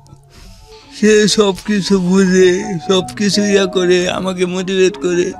ইভেন আজকে 10 থেকে 15,000 টাকা মাসে ইনকাম করার পিছনে তার অবদান, সে আমাকে মোটিভেট করার জন্যই আমি আগাইতে পারছি। কিন্তু এখন যা হয়েছে তো হয়েছে, আমি চাই যে সে সুখে থাক, মানে হয়তো আমার থেকে ভালো কেউ তার জীবনে অপেক্ষা করতেছে, আমি সেই দোয়াই করি। আর মানে আমি তো আগে থেকেই চাইতাম যে সে যেন সুখে থাকে, এখনও চাই যে সে যদি মানে আমাকে ছেড়ে এখন সুখে আসে, অবশ্যই সুখে আসে, না হয়তো এটা করতো না। যদি সুখে থাকে তবে এইটাই হচ্ছে আমার সবচেয়ে বড় প্রাপ্তি, যে আমি সবসময় সুখ চেয়ে যাই। তবে সে কিন্তু এটা জানে, সে আমি জানি সে এখনও এটা জানে যে জীবনে যে কোনো মুহূর্তে সে যদি কোনো সমস্যায় পড়ে বা কোনো বিপদে পড়ে, তখন তুমি তো তাকে এখনো ভালোবাসো, এ ব্যাপারে কোনো সন্দেহ নেই। সেও তোমাকে ভালোবাসে, শুধু সিদ্ধান্ত নেবার জায়গাটা একটা চরমতম আঘাত, এবং এই চরমতম আঘাতটা তোমার সারা জীবনের যেই সৃষ্টিকর্তা বা নিয়তি প্রদত্ত যেই সংকীর্ণতা, সেই সংকীর্ণতাতে আমি তোমাকে মোটিভেট করার মতো কেউ না। বাট এটা ঠিক যে তুমি নিজেকেই নিজের বোঝানোর জন্য এনাফ, ইউ আর এনাফ। এবং to be honest, you are a good motivator. তোমার পুরো লাইফটাই একটা মানে একটা অসাধারণ মোটিভেশনের মধ্য দিয়ে গেছে, মানুষকে বলার মতো। সো তোমার আসলে আমরা যখন দেখি মোটিভেশনাল স্পিকাররা যখন কথা বলেন তখন বিভিন্ন রকমের রেফারেন্স টানেন, এখানে তুমি নিজেকেই রেফারেন্স টানতে পারো, অন্য কাউকে রেফারেন্স টানার দরকার নাই। You have that kind of experience in your life. আমি ডেফিনেটলি জানি with the name of almighty Allah, মানে আমি এটা বিশ্বাস করি। আমি খুবই ধর্মভীরু একজন মানুষ, আমি আপাদমস্তক বিশ্বাস করি, এবং আনটিল মাই ব্রেথ মানে আমি এটা বিশ্বাস করব যে তোমার লাইফে যে আসবে সে তোমাকে জেনে শুনেই আসবে, এবং তোমার লাইফে খুব ভালো কিছু অপেক্ষা করছে, এটা আমি বিশ্বাস করি। আমি আল্লাহর নাম নিয়ে এরা বলছি। আমি ডেফিনেটলি এরা বলবো না যে তোমার সাথে তার সংসার হওয়ার কথা ছিল, সে করেনি, আসতে পারেনি শেষ পর্যন্ত, সেই জন্য তার দোষ আছে বা তার ফ্যামিলির দোষ আছে। আমি শুধু এটুকু বলতে চাই, সমাজে অনেক মানুষের সৎ সাহস হয় না বিপরীতমুখী চিন্তা করার। সমাজের মানে আমি যদি আমার কন্যার জায়গায় এরকম যদি চিন্তা করি, আমি নিজেও একটা কন্যা সন্তানের জনক, বা তুমি যখন হবা বা অন্য কেউ যখন হবে, এই যে স্রোতের বিপরীতে গিয়ে চিন্তা করা, এই সৎ সাহস অনেকের হয় না, এবং এই করাটা ভয়ঙ্কর রকমের সাহসের ব্যাপার। এই সাহসটা সমাজের অসংখ্য মানুষেরই নাই বললেই চলে। তো সেই জায়গাটা থেকে এটা তোমার জীবনের একটা কমন একটা এক্সপিরিয়েন্স, যেটা হওয়ার কথা ছিল সেটাই হয়েছে। এখন কথা হচ্ছে যে এই এক্সপিরিয়েন্সটা তোমাকে জীবনে কতবার ফেস করতে হবে, এটা একটা বড় প্রশ্ন। এবং এই জায়গাটাই আমি যে বললাম যে wait for the best people, কারণ ইউ আর স্টিল স্টুডেন্ট। তুমি একটু আগে যেটা বললা না যে একটা মানুষ সুইসাইড করার কথা চিন্তা করে, দ্যাট ইজ অ্যাবসলিউটলি ট্রু। কিন্তু যখন ওই মানুষটা সুইসাইড করার কথা চিন্তা করে, আমার স্টাডি যেটা বলে যে ওই মানুষটার যখন আর কিছু থাকে না, যে কারণটার কারণে সুইসাইড করতে যাচ্ছে, ওই কারণটা ব্যতীত তার পুরো দুনিয়াটা, পুরো জীবনটাই যখন মিছে মনে হয়, তখনই একটা মানুষ এরকম কথা চিন্তা করে। কিন্তু আমার কাছে মনে হয় যে তোমার জীবনের, তোমার এই পার্টটা ছাড়াও তোমার জীবনে অনেক কিছু আছে যেটা তুমি বলতে পারো। তুমি এত ভয়ঙ্কর রকমের যুদ্ধ করে ঢাকা বিশ্ববিদ্যালয়ের মতো এত একটা ভালো ইউনিভার্সিটিতে এত ভালো একটা সাবজেক্টে পড়ছো, এটা তোমার জীবনের একটা এভারেস্ট জয় করার মতো। তোমার এই সাইডটা যদি আমি ধরে নিলাম যে তুমি এখানে সাকসেসফুল হওনি, এর বাইরে